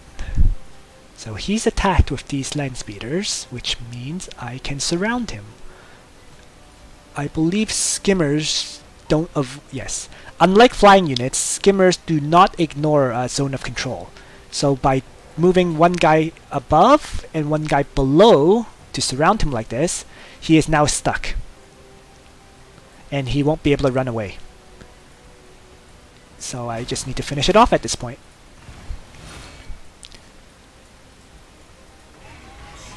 There we go. Oh, and I actually had enough damage to kill it without even needing to surround it. Alright.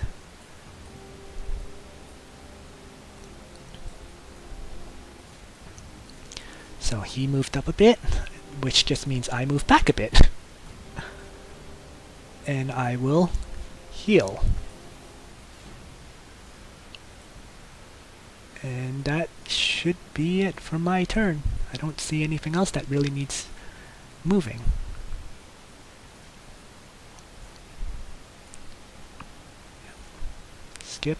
skip. Aha, there we go. Move up. These guys are healing. And move up. So bringing in my reinforcements to make to kind of have enough units to fight him off.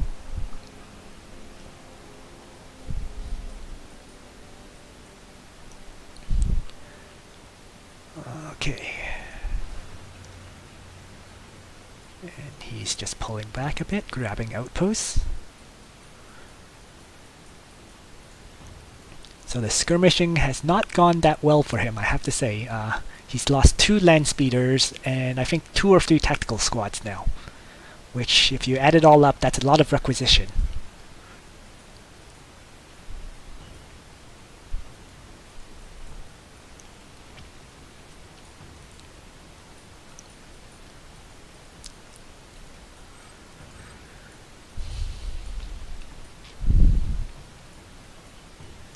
But again, I think a huge part of that is just how much damage Warbosses can do. You know, it's brutal. I don't know what needs to be done about Orks, but something has to be changed because yeah, the Warbosses are disgustingly powerful, and you can just get so many of them. Maybe the answer is to increase the Warboss cost. And also nerf the amount of healing Painboyz can do. The biggest issue with Painboyz is not that they heal 6, 12, or 18 hit points. It's that the cooldown is 1 turn. It's too much. Any unit that survives, as long as it lives, it's gonna come back at you the next turn fully healed. Like so.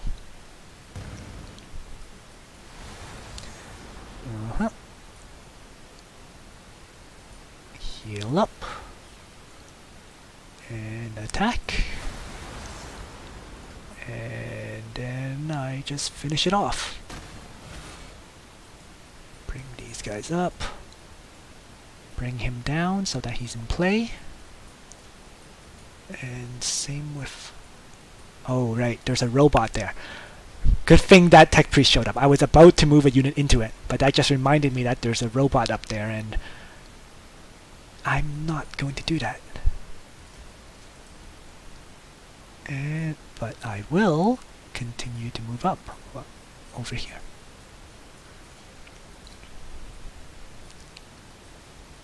Bring the mechs up into play, bringing these killer cons into play. And another set of killer cons and mechs. And as I was saying before, I don't plan on settling anytime soon. So I could bring those guys up too. Train a new one, sleep. Other city is my food producer, which now needs to get me some energy, because I'm now starting to run very low on it. And a good tile to grab is just this.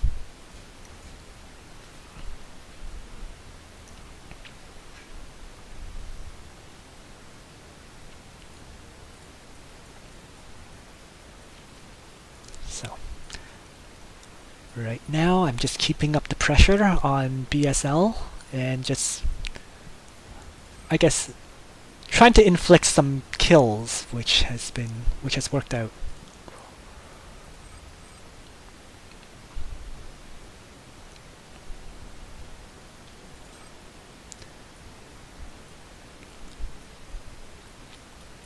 As long as he has to commit more forces here, I'm okay.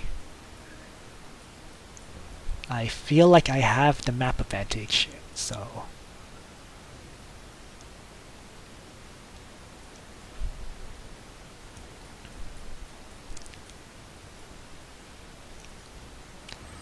Now I just need to bring him down as well.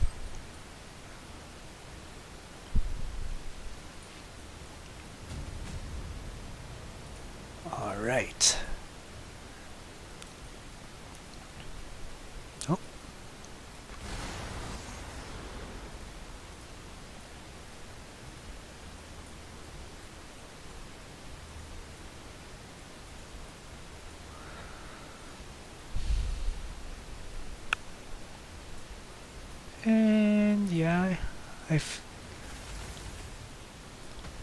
Okay, Devastator there.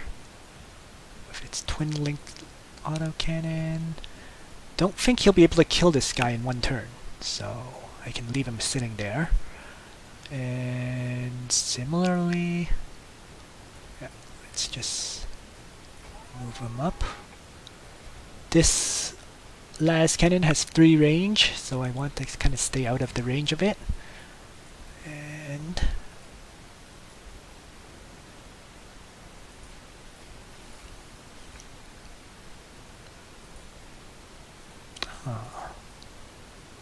you can no longer cyborg up walkers. I could have sworn that might have been a... I could have sworn I could have cyborged up killer cons before, but it's fine.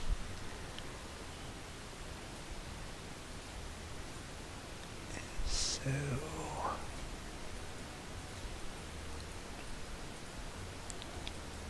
add a second mech. Bring them up. And I was going to shift him down while everyone else continues to move forward. Aha! And finally I can begin this research on the game-winning unit of the Orks. One of them anyways.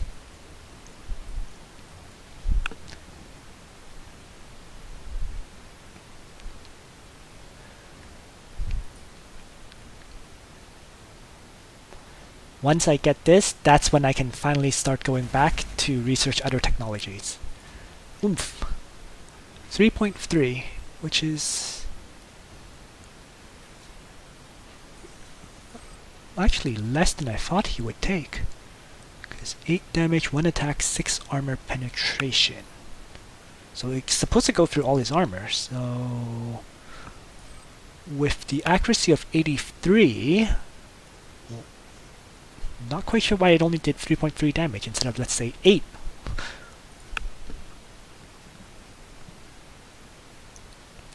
Is there something I'm missing? Oh, because he's a hero. That's it. Heroes, I believe, take 50% damage reduction as a hero. That would reduce it to 4, but I don't know where the other 0.7 damage reduction is coming from.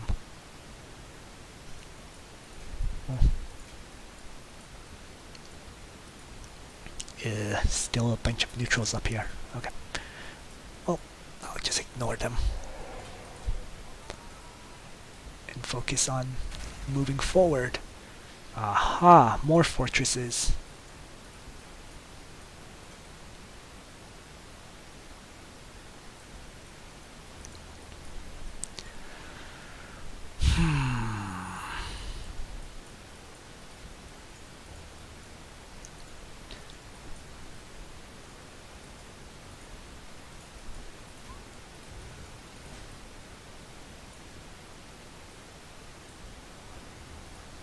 Okay.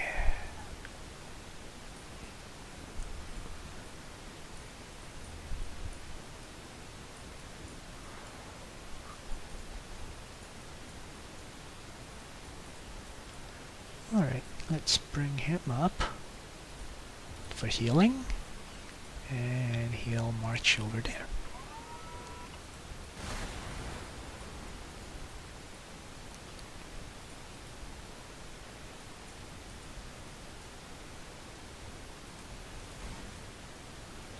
And let's bring this guy down. Yeah, I'm going to start grabbing this stuff and clearing it out.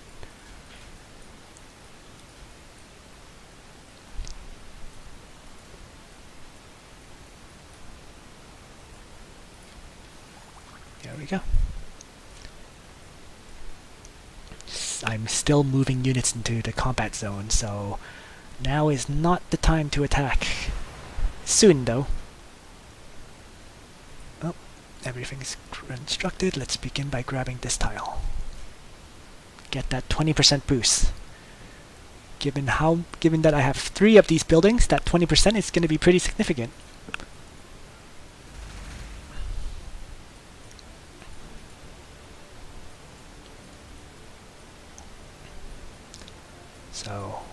These guys are applying a bit of pressure up here as well, which, if he diverts some units over, gives me the opportunity to attack here. He's going to have to make some tough decisions at this point. But these guys are in a very good spot, and it's hard for me to attack it.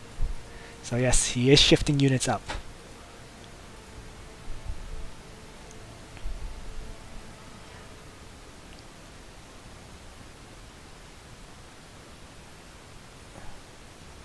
Oh. I'm just looking at the Predator, and I'm wondering if they lost that ability that they had. Let's see. Predator... Vehicle... Kill shot... Okay, so they still have the kill shot ability. So when two Predators are beside each other, they do more damage and have more armor penetration. Okay. Just wanted to confirm that they still had that. Okay. And moving up. Let's take that.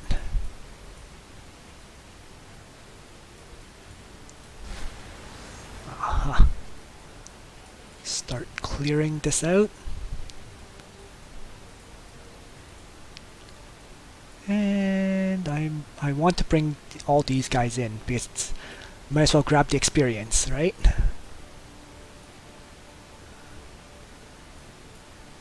So 3 tiles away. Have to be 3 tiles away to get experience.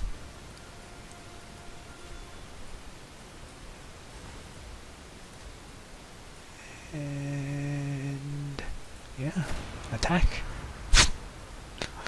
Wow, that was garbage. Total garbage. Okay, finish it off with the Painboyz then. Bring these guys in, bring these guys in for the experience grabbing. There we go. And they finally leveled up. I can upgrade the cybernetics they give and use them to heal up a unit.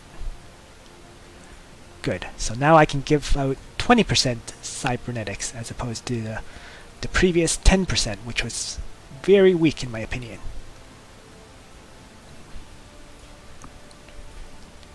And might as well blast that. Whole bunch of units to move still. Man. Oh man. Okay. Fortify. Right. Nearly there.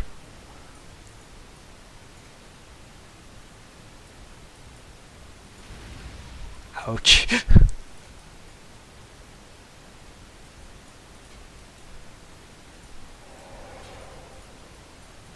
Okay, so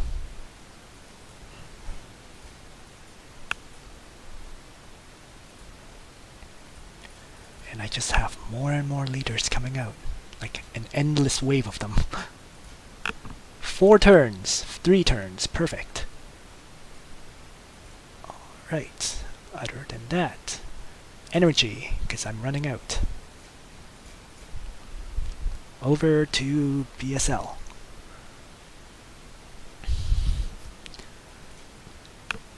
I have a suspicion the economic charts will really show a huge jump in my score whenever I build a new city. And while the Space Marines are steadily going up because they don't get those huge jumps, that's why he's slowly falling behind.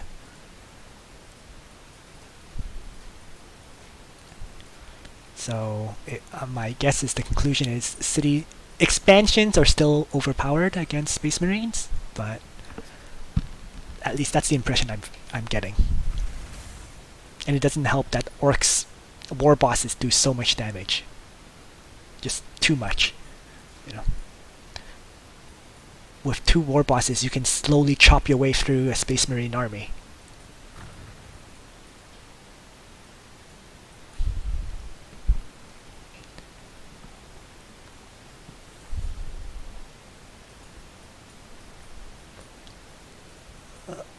And I think he can't take this because of the elevation factor.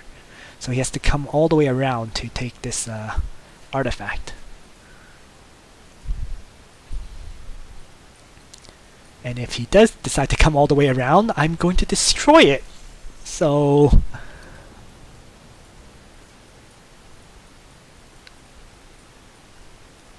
not very many good options for him right now. Okay.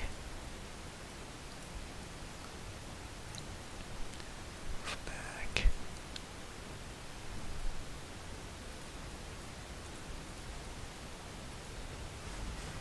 Aha!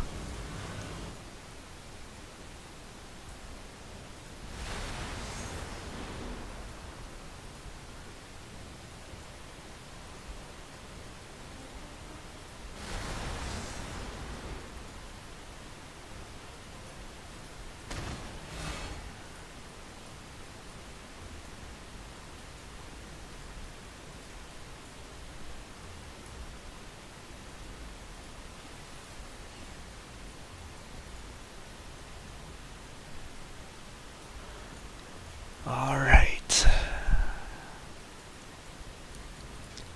So, things are looking good. My units have been gathered together pretty much. And it's almost time to make my attack. Ooh, there's another spider here. Let's get these guys out.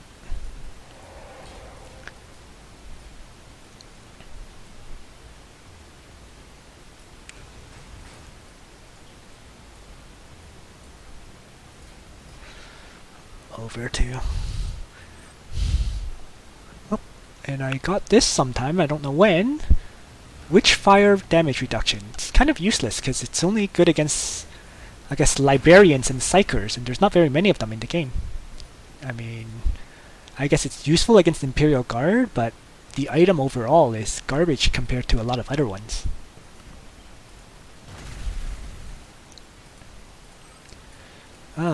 So lots and lots of predators.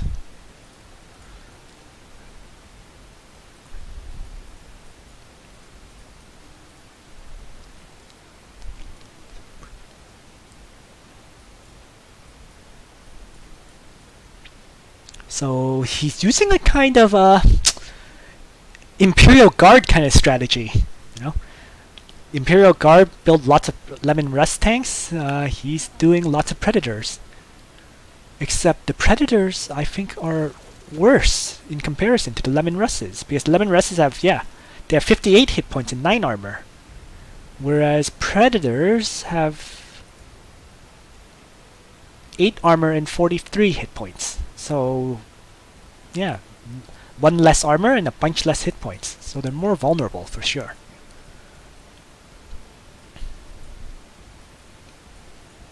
It does give him a sort of a certain defense in depth though. Like, the units that charge in are going to take a lot of Overwatch hits. Alrighty.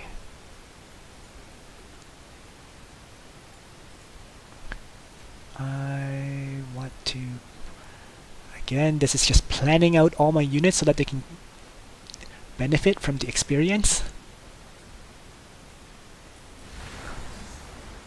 There we go.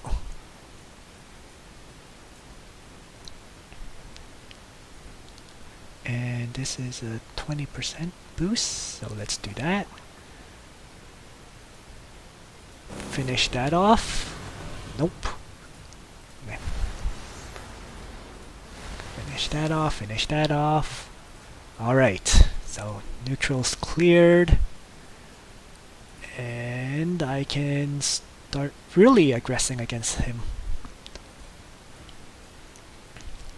Had to secure my flank area and, you know, just take control of all these things first before I start attacking. Otherwise, it would have been very annoying if I'm trying to attack and I keep having, you know, losing outposts and whatnot. Oh, these guys took a bit of damage, and I don't know from what. But fortunately, I have the mechs. There we go.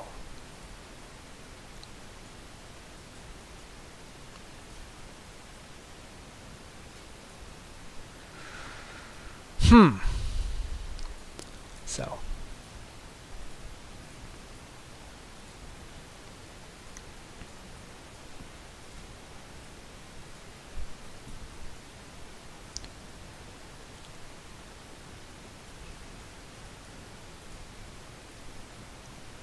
Acquire another tile. This has been my ore producer, and I'm going to keep building it up. And the biggest reason for that is because after I get Mega Knobs, eventually I will be working my way towards Gorkanauts. And the Gorkanaut units are very, very ore intensive. Let's see, I'm just looking for them here. Yeah, 120 ore per Gorkanaut, and they have 6 ore upkeep, so very expensive to train. On the flip side, they're practically invulnerable with 96 hit points. It's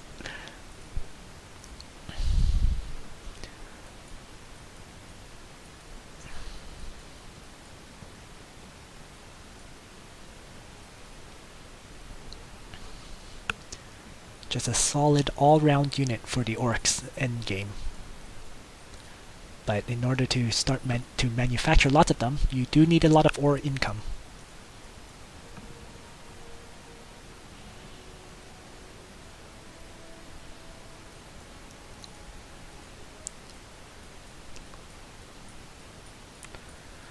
Well, with his units here, and the fact that he reinforced up here so quickly, I can really do... It's guaranteed that his capital is back here somewhere. So I guess in a lot of ways I'm just now slowly closing the net on him.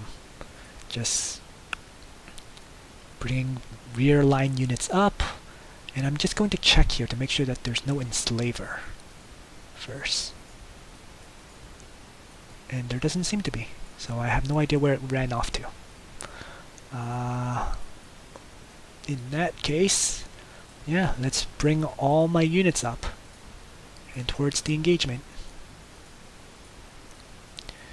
The warg shall begin.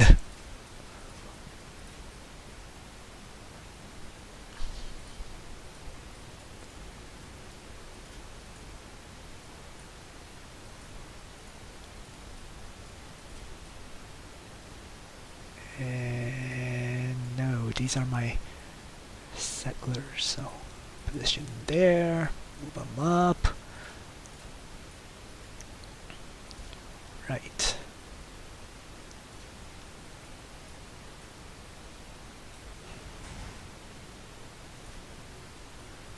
Don't like the fact that I'm running into him in set positions, but I don't have a choice.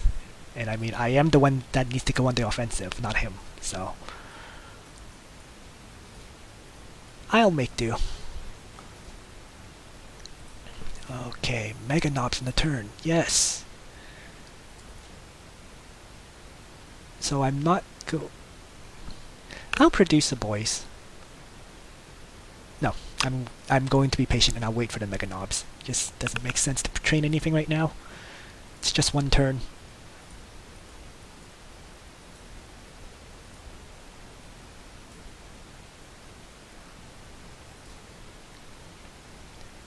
Sleep that, sleep that.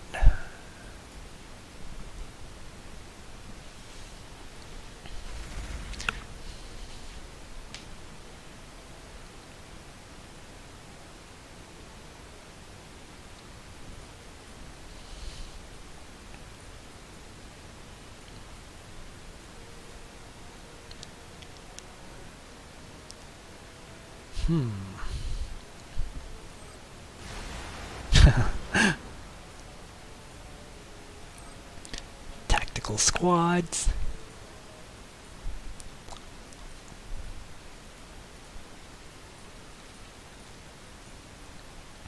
So I think I've seen, what, 4 predators now?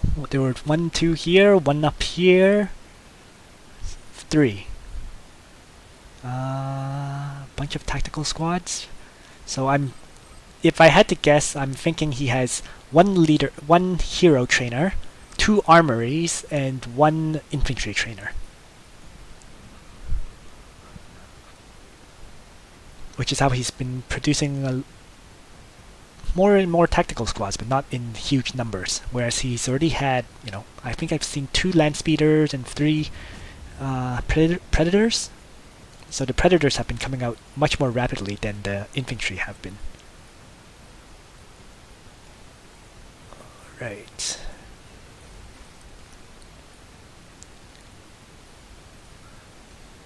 Oh.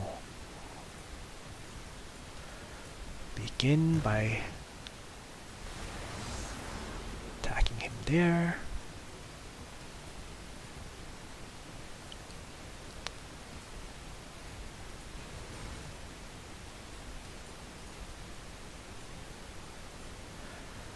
And how can I set up to attack this?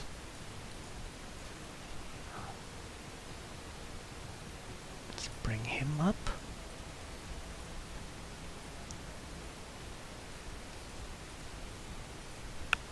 There's a weird boy. Oh, there's only...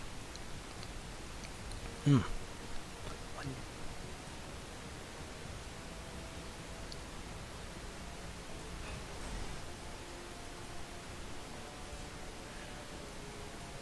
So it's just, I need to circle some of these guys around to get them into proper range to attack. Slightly annoying, but... soon. Very, very soon. Just a few turns left. Skip. Nothing there, so take it. Move up. Okay.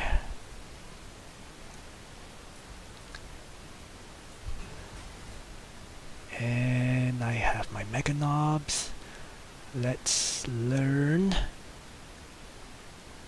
It's either bigger bolts, or freaking room for more research, and they're both good technologies. And I'll just begin with bigger bolts. I'm pretty sure I have a tech advantage now with 39 research income, so don't need that any further research, I don't think.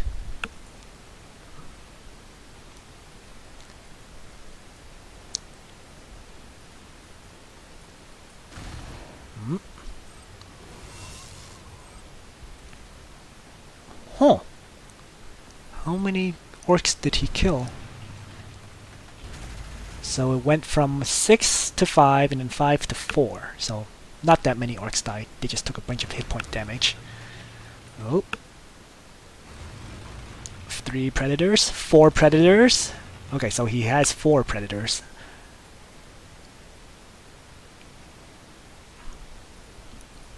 And yeah, since predators only have 1 las cannon, it's not that easy for them to kill a unit, an infantry unit that has 6 characters on it. They would probably kill my warboss really fast though, but they're not very good against infantry. Okay, so he's moved out of position, but I don't want to... oh boy. Alright.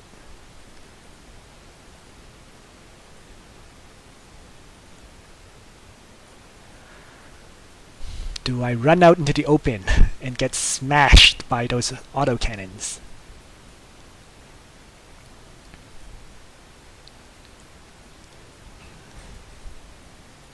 I can afford to be a little bit patient. As I was saying, a lot of units aren't even in proper range to attack yet, so let's bring them into range. There we go.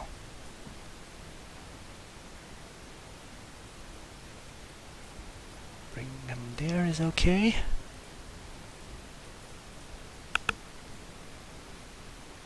Okay. Yeah. Next turn will be the assault.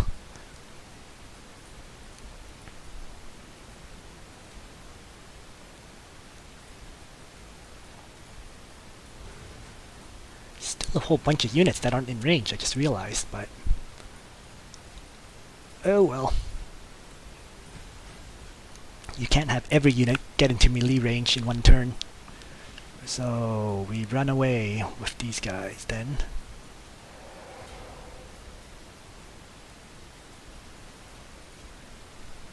And let's, move up.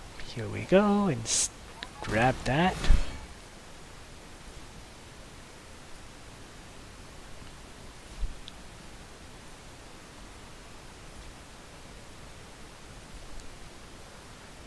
Okay, I now have way too many Painboyz.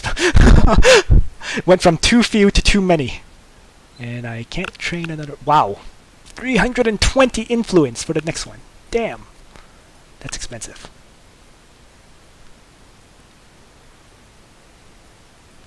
So...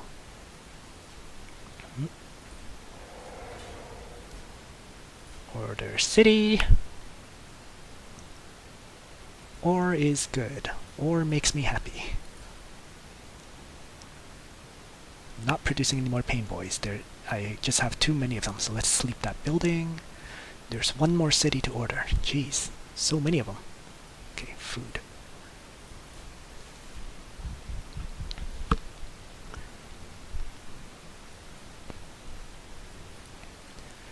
So at this point, I'm kind of just slowly tightening the noose around the Space Marine units. Just slowly getting this all around him, and then pushing in.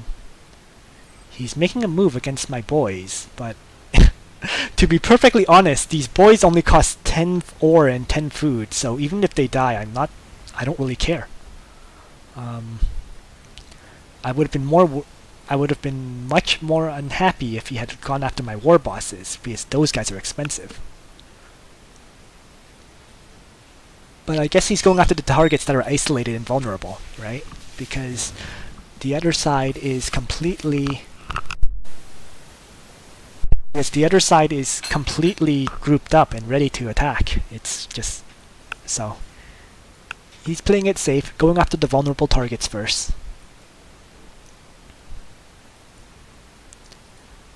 But unfortunately, they don't mean much to me, and they were more of a distraction than anything else.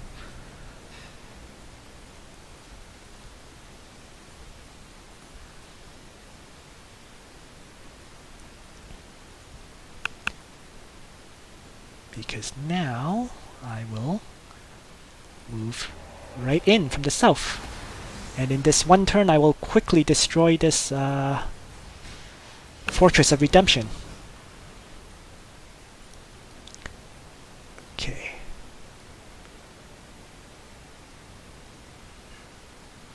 And I'm going to have to expose, no matter what, I'm going to have to expose one of these Warbosses.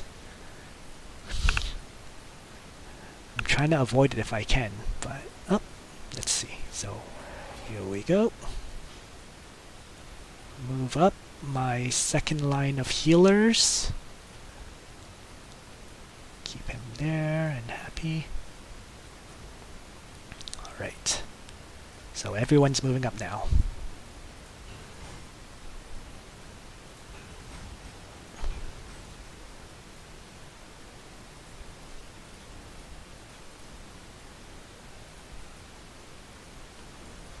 And that's it. Finish it off. Okay, so these boys are going to die. But these ones should be able to get out.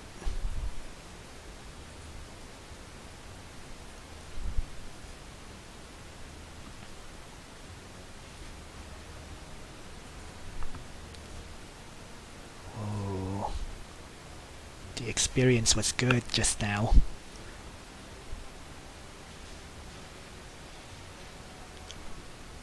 Research. And oh, whoops. So I had an extra unit I didn't even know about.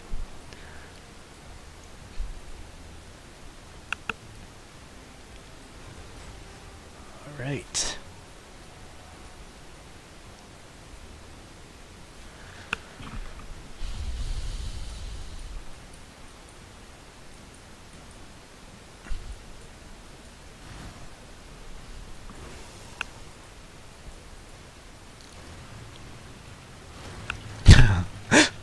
All those predators surrounding these poor boys. They're making their last stand on this outpost. Wow. Another one.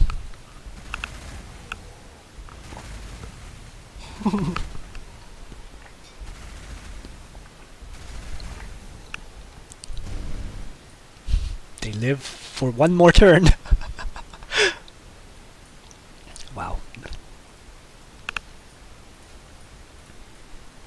Yeah. Just a single attack doesn't do very much to an infantry unit. That's just an example of how it works. At least the Lemon Russes have 2 attacks. They have 2 guns on them. And then they can get heavy bolters when they're upgraded. But the Predators, not that much. Not so much at all.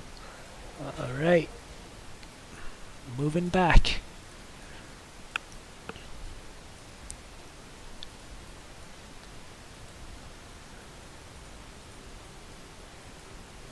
Next target.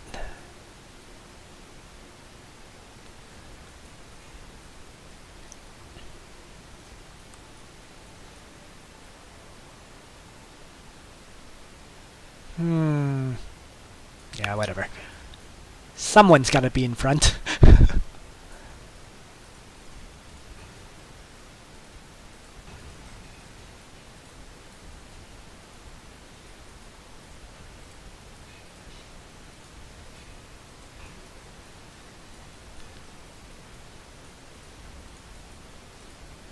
So I'm expecting these frontline guys to probably die this turn, as he changes his focus. But it's okay, I can afford their loss.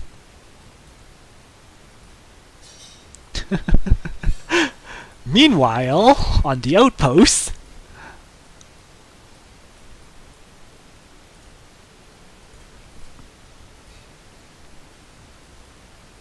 alright.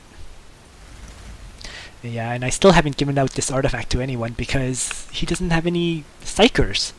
Witchfire is only used by, I think, librarians and what's the other psyker? The Primaris Psyker of the Imperial Guard. And I suppose Orc Weird Boys count as a psyker with their ability. But I didn't even, for example, I didn't even learn the psyker ability for Weird Boys. So, you know, like, there's so few units that actually do Witchfire attacks that the Volcanic Shroud artifact is rather useless. Yep. And yes, my killer cons are getting hammered.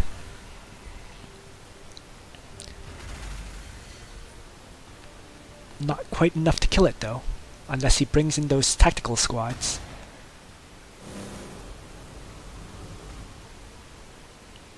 Nope, and they didn't. Nothing died. Sweet.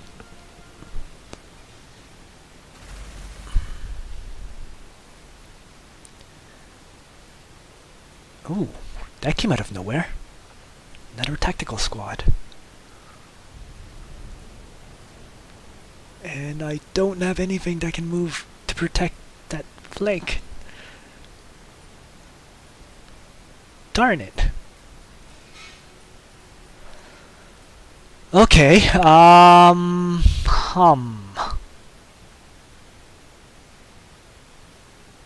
This is interesting. Okay. I will cyborg him up, move him in. Here we go. Get onto that tile, just to protect it. Kind of a waste, but didn't have very many options there.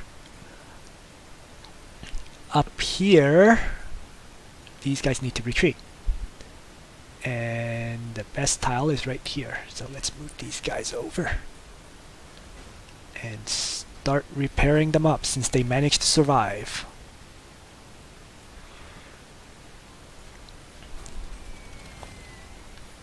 Alright, so they'll be back in action soon. These guys, these Painboyz. I'm going to smash those tactical squads first.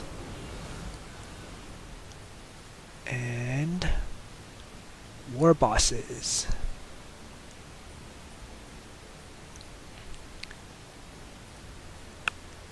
The Warbosses are going to roll up the Predators, starting from this one. Oh my god, yeah, Warbosses hit too hard. Way too hard. 23 damage in one hit? Like... Oh. I mean, again, it's like... I just feel like they're too strong. They're too much. They just hit way too hard. That's all that can be said about them. Alright, he will move over here. Warpath. And I believe this is going to be a one-shot. Let's see. Yep, with Warpath it's a one-shot. Sticks and throw those grenades. And yeah, I mean...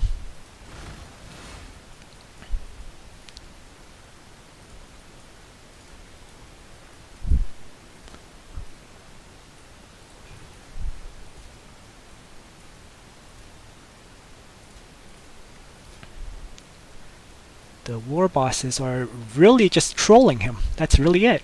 I mean, that Power Claw just hits too hard. It's too much.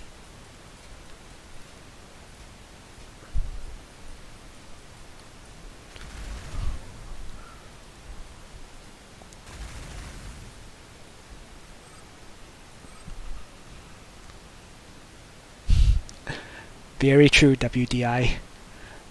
I mean, Predators do have some uses, but that's only after you research the late game technologies.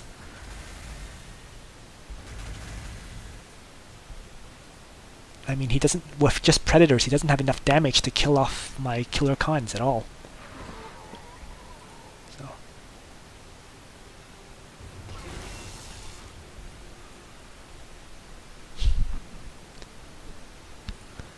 Devastators would have hurt me a lot more, because each Devastator has 4 last cannons as opposed to 1 on each of those Predators.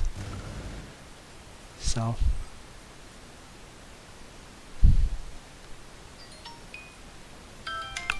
Oops. Alright, bring these guys down.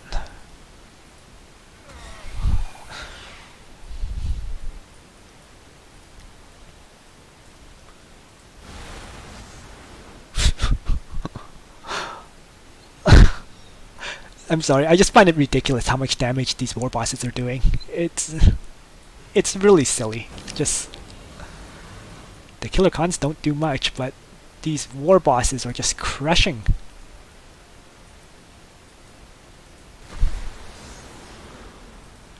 Two Warboss strikes is 1 dead Predator. So...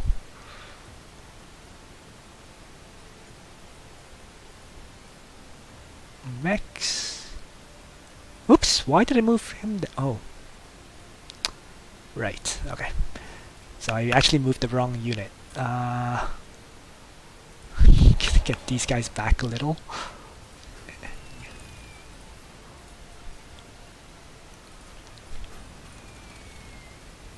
And can I kill it off? Nope. So they go back.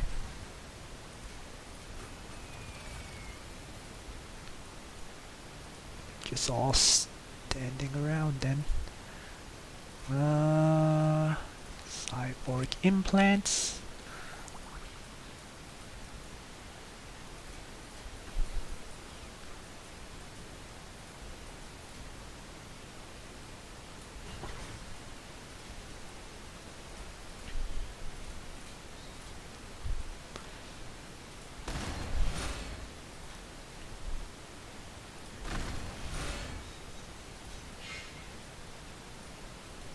I have way too many Painboyz. Just I don't have enough infantry to heal with all the Painboyz I have. Bigger bolts, Mega Knob. I don't have access to Daka Jets yet, so let's begin getting access to them by building a learning Cult of Speed. And while I'm at it, oh,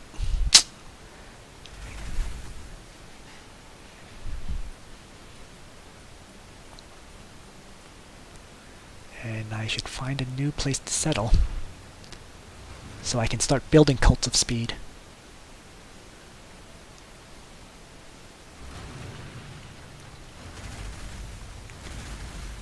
Oof. Yes. Yes, this is what he should have targeted. Not the killer cons, but the war bosses. And he's finally changed targets, so I'm going to lose a war boss.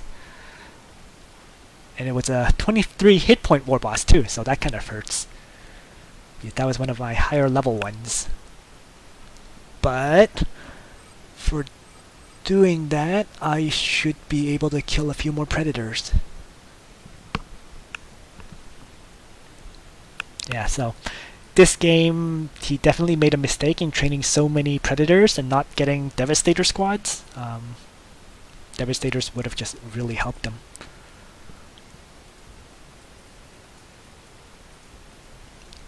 I mean, one predator is really just the same as 4... Sorry, it takes 4 predators to have the number of last cannons that one Devastator squad has, so... Oh. That came out of nowhere. Alright, Killer Khan. And finish it off with the Painboy. Nope, so have to finish it off with the mechs. Alright, that's down.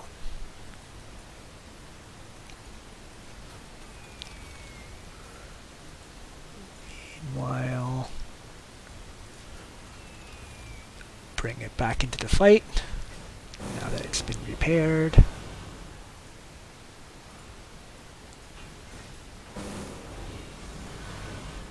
Three damage. I need 3 damage to kill that thing. Don't think I can get that 3 damage though, but let's see. Alright, let's try his Warg ability. I had it researched, but I didn't use it. So let's see how much influence I get per hit now. Oh.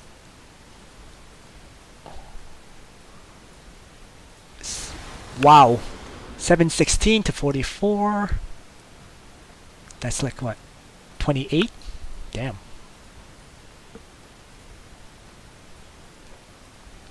Ooh.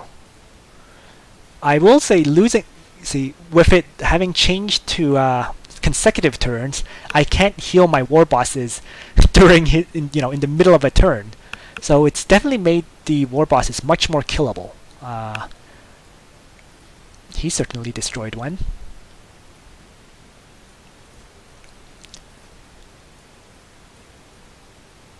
I don't know if I'm going to lose a second one though, but I don't think he has enough damage anymore, now that several predators are dead.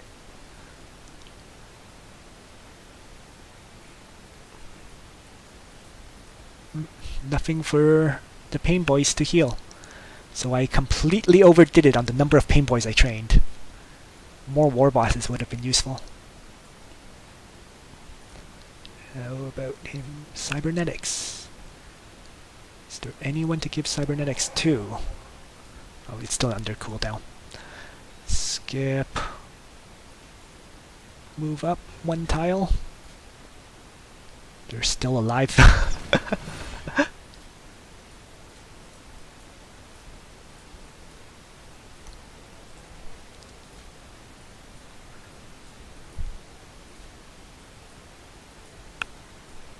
That's a Mega Knob. So I was going to build a few more energy buildings.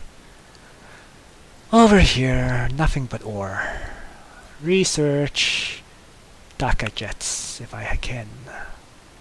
Yep, so Daka jets. And that's it. I don't think I'm going... Well, we'll see. So, next turn I'm going to use one of these mechs to expand. Yeah. Yeah, now he has enough damage to knock a war boss to half health, but can't kill one anymore.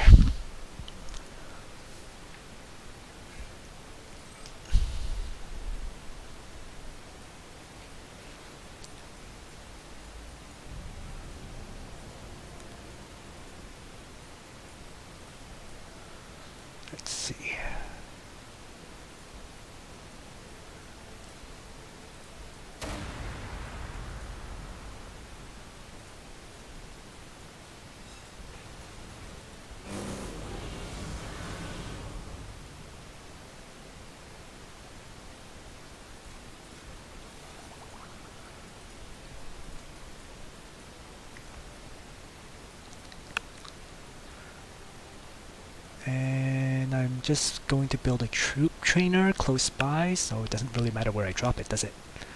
So let's just drop it there, grab a tile, and then start building Cults of Speed. I'm not sure I'll get any Daka Jets out before this game is over, but it's something that should be done, so...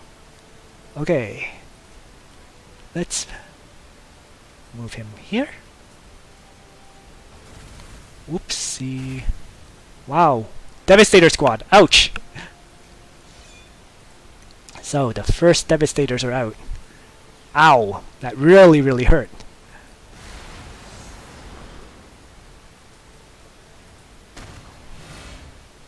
Oh no.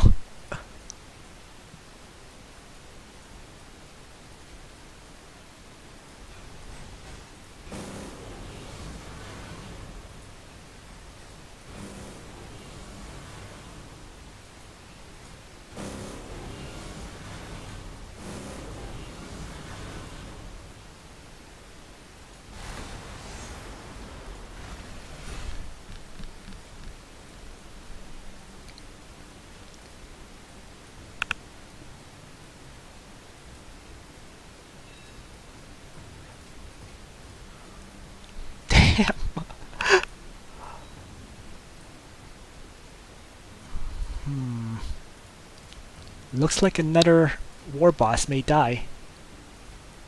In fact, it's not looks like, it's guaranteed it's going to die.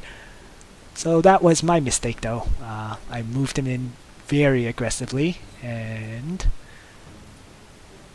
so that was the expected result. But I can just, with all the influence I now have because of the war boss ability, I can just drop one next turn. Just start training a new one. But if it's gonna die, I'm gonna wait till next turn before I queue it up.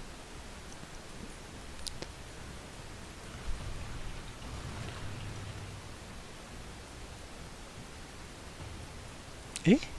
How did... Oh, he had the healing item. I was wondering how the chaplain healed itself. Ooh. 8.5 damage.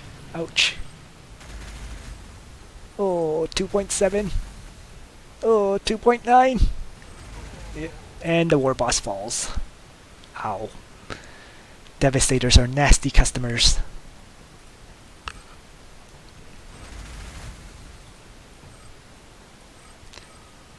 So he's now focused firing on all my heroes, which is what he should have done.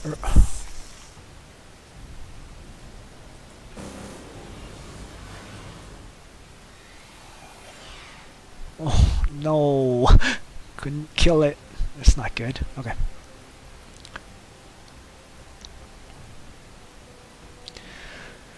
Oh.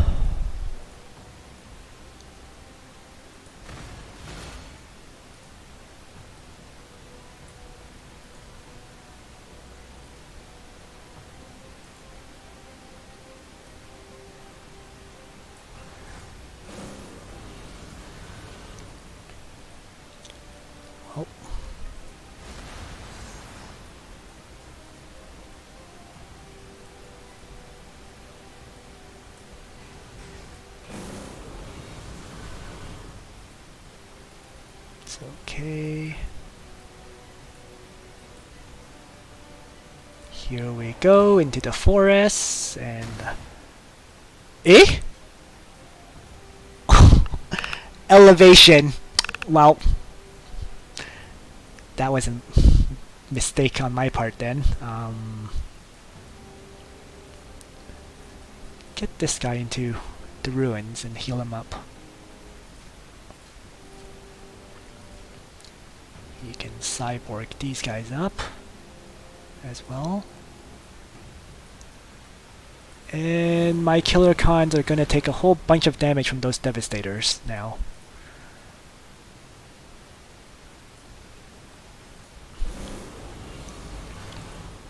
But his chaplain is completely isolated at this point, so he won't be able to escape. I'll just drop him there as well. toss a batch of grenades at him, which did 0.2 damage.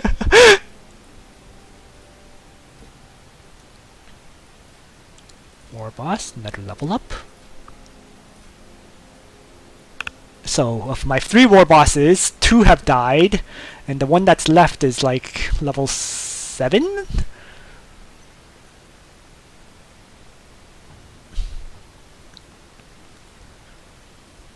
But yes, I can't keep them alive anymore with a mid-turn healing, which was super cheap. And I forgot to train my war boss. Darn it. Well, but again, I don't think that last war boss is going to come out and get into the fight before this game ends. Ow, 15.4 damage. Yeah, oh, okay, so yeah. Seems like a Devastator squad does 3 times as much damage as a Predator. So there you go.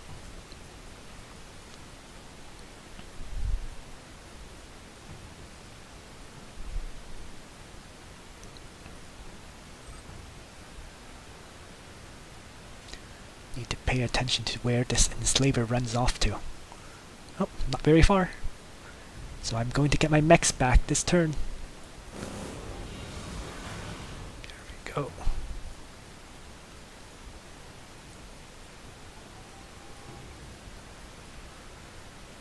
Up here. Yeah, get them into the forest. Run these guys back.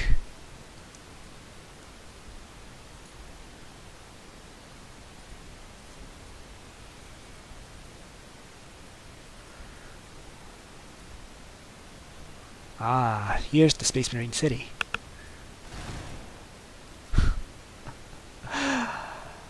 This damn elevation. I can't even see it because of the forest. Whatever.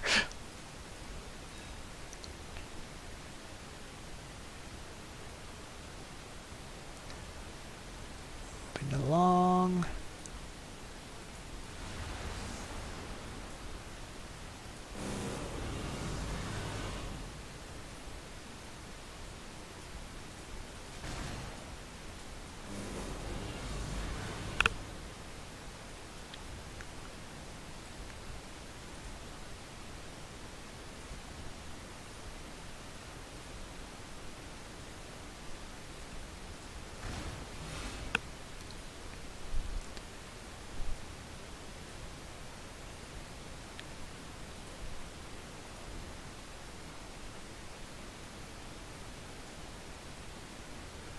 And this Painboy has the cyborg implants, but there's no one to cyborg up. Yep. And my reinforcements have a long distance to march. Long distance. Mechs, meganobs. I'm making way more income than I am spending. So my resources are just growing and growing.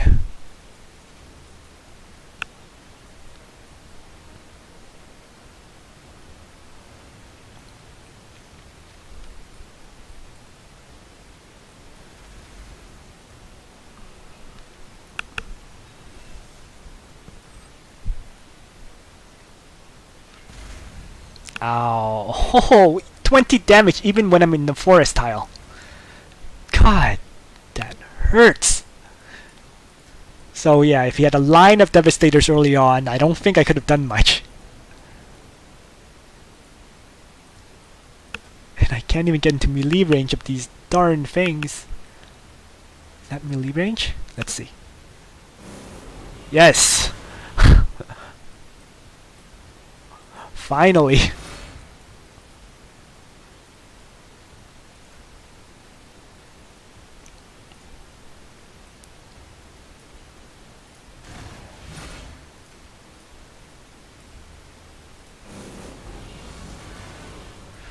Moving back in.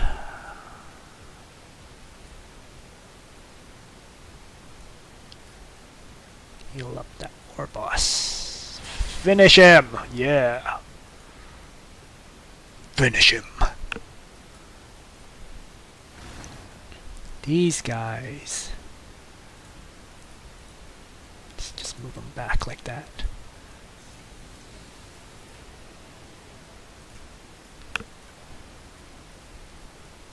Huh. I have to say though, I feel like I think the Kilocons really are terrible. Now that looking at their combat performance thus far, because for every Kilocon I trained, I could have had 2 boys out, just because of the training time, and the boys seem to do a lot more damage than Kilocons do. So, yeah, the boys are easier to kill, but at most train like 1 Kilocon or 2 Kilocons, and that's it. You don't need more than that. Because you can use 1 or 2 to tank a few hits, and then the rest should be boys because they're your damage dealers. So just something I've noticed while I was playing out this match.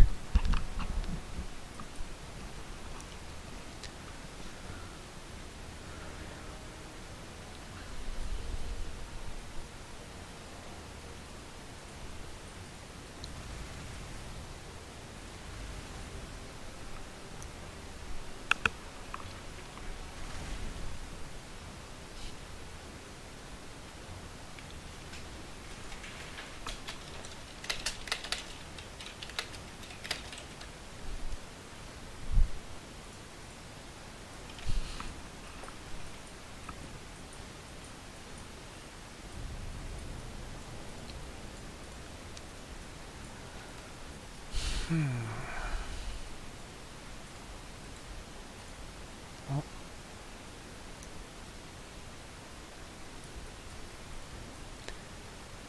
X.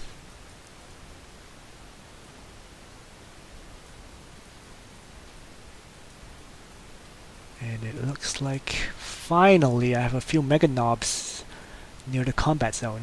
So it took a while to march them all the way up, especially since my capital was all the way at the very, very back of the map. But they're almost there. And let's move him up.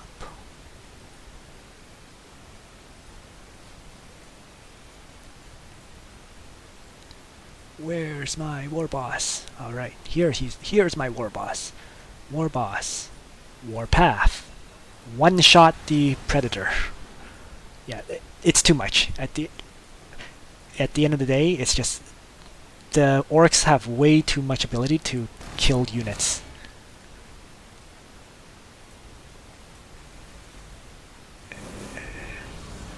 And here we go.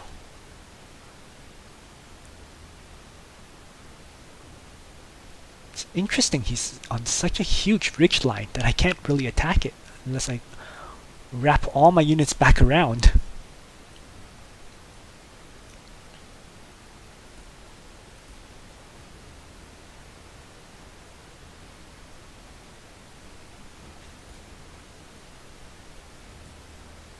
The mech, this is a Killer Khan, I can't heal it with the Painboy.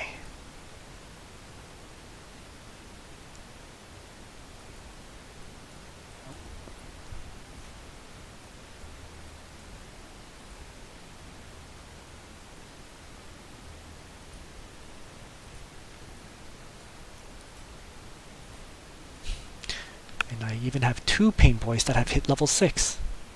Jeez.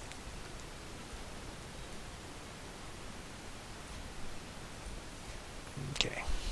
Oh, I killed 1 Devastator squad and now another one pops up. I do think that they came out a bit too late though. Fortunately for me, unfortunately for him.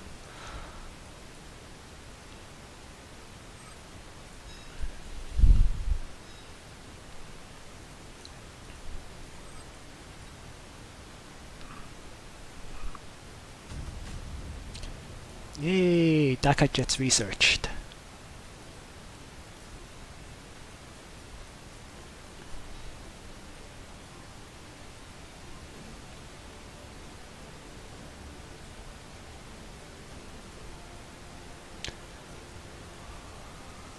Warboss has to lead the way by one-shotting everything.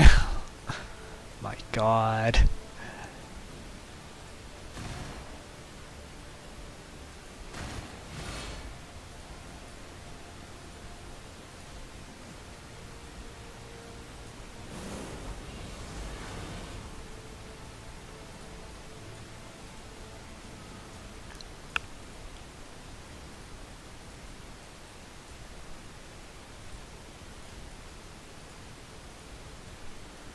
There we go. Oh, and I actually may have a use for cybernetics then, because the mega knobs are here. So buff them. And let's see if, yes, buff these guys. The weird boys, nothing to do, just stand around.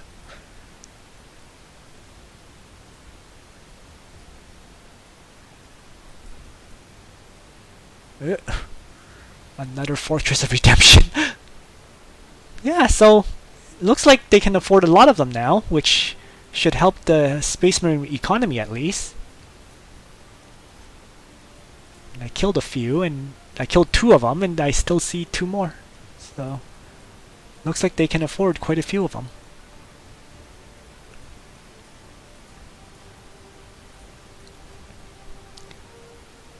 Acquire that tile. Choose my research, which doesn't really matter. Increase the population limit of Orc cities. Yes, that's good, because I can then build a few more buildings in each city. But the game is nearly over. I mean, I'm at his city. Just need to crush the remaining 2 or 3 defenders, and then I'll be able to crush the city. So yeah, I don't think I'll get any Daka jets out.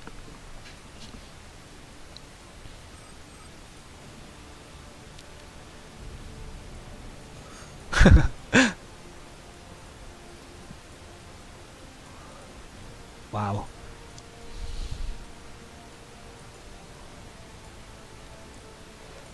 Alright, and this is a great turn to show why Here We Go is so ridiculous. I move 1 tile, here we go, and I can get right into his city. Like, no other faction can do something silly like that. So, wham.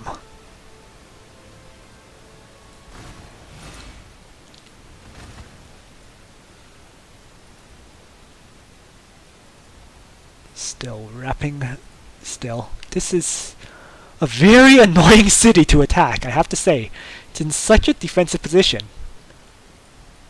that if he had just had a whole bunch of Devastators sitting in there, I don't know what I could have done, if anything.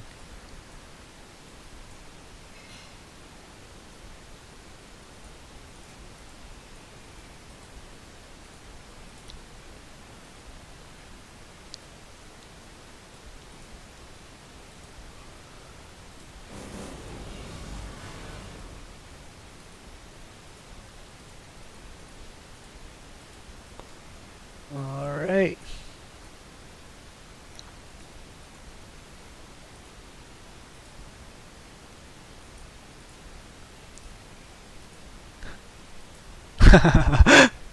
Up to you, BSL. Yeah, it's pretty much over at this point.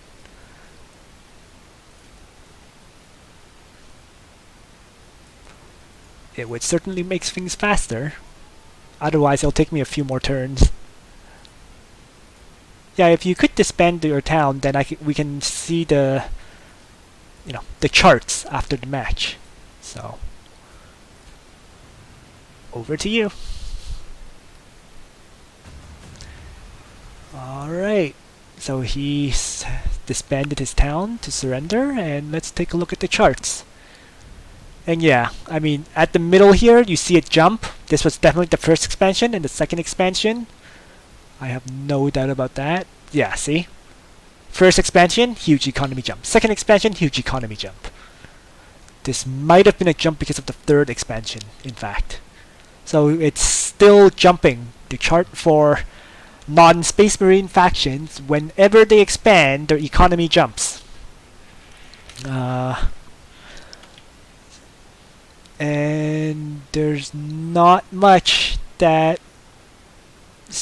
well, I suppose the thing that Space Marines could have done is they could build a lot of Devastators early on and just defend. And then presumably get a high economy via building loyalty buildings and what's it called? Loyalty buildings and more fortresses of redemption. And then maybe that can let them win in the end game stage? Assuming that, the Space Marine Devastators kill off a bunch of Orc units. Other than that, I don't know how they can keep up. There's still that problem.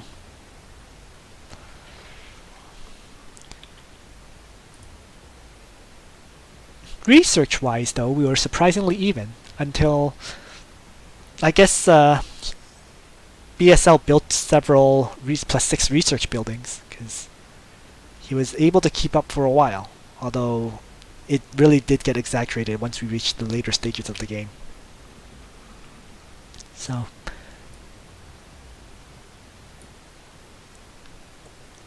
that was it, I guess. Yeah, we'll see. I mean, Space Marines still struggle, for sure. That's my opinion. Things have improved for them this patch, but I'm going to have to play a few games of Space Marines myself before I can make a decision about whether they work or not. But I don't know. I feel like Orks with the 6, 12, 18 heal of Painboyz is still too much. I do feel like Orks still need a nerf.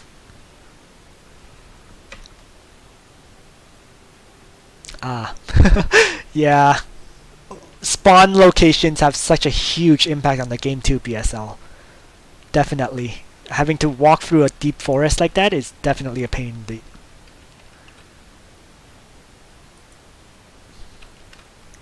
And I'm just going to make a slight adjustment to the chat box because I think it could be a bit bigger.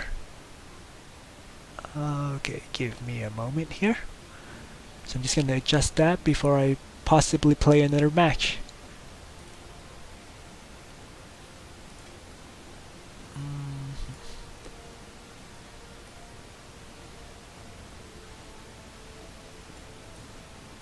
Yeah, when it takes you 3 turns to leave your base, you're in a lot of trouble.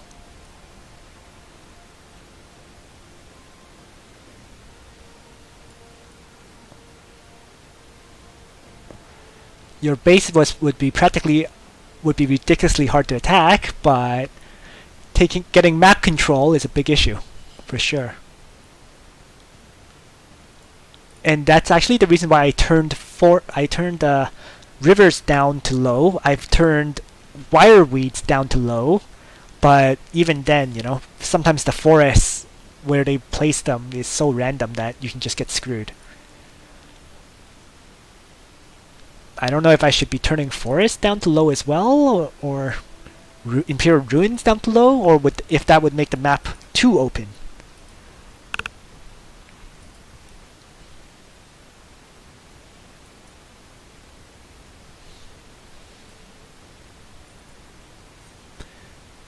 So actually, let's see, I've already been streaming for 3.5 hours. I think I'm going to take a break for now, and I will get back into streaming. I'm going to take a break for like an hour or so, and I'll come back after that. Among other things, I need to eat. Thanks for watching, everyone. So I'll be back streaming in an hour.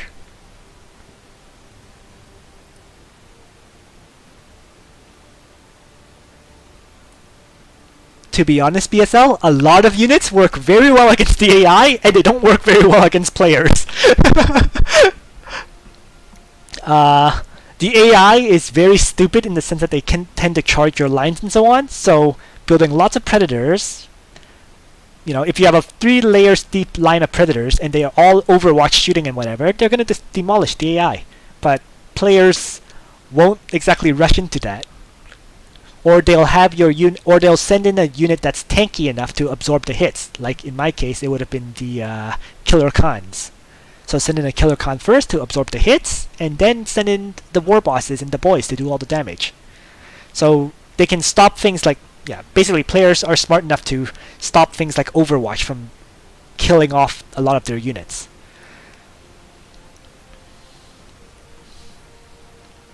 Well, and on that note, I'll see you all shortly.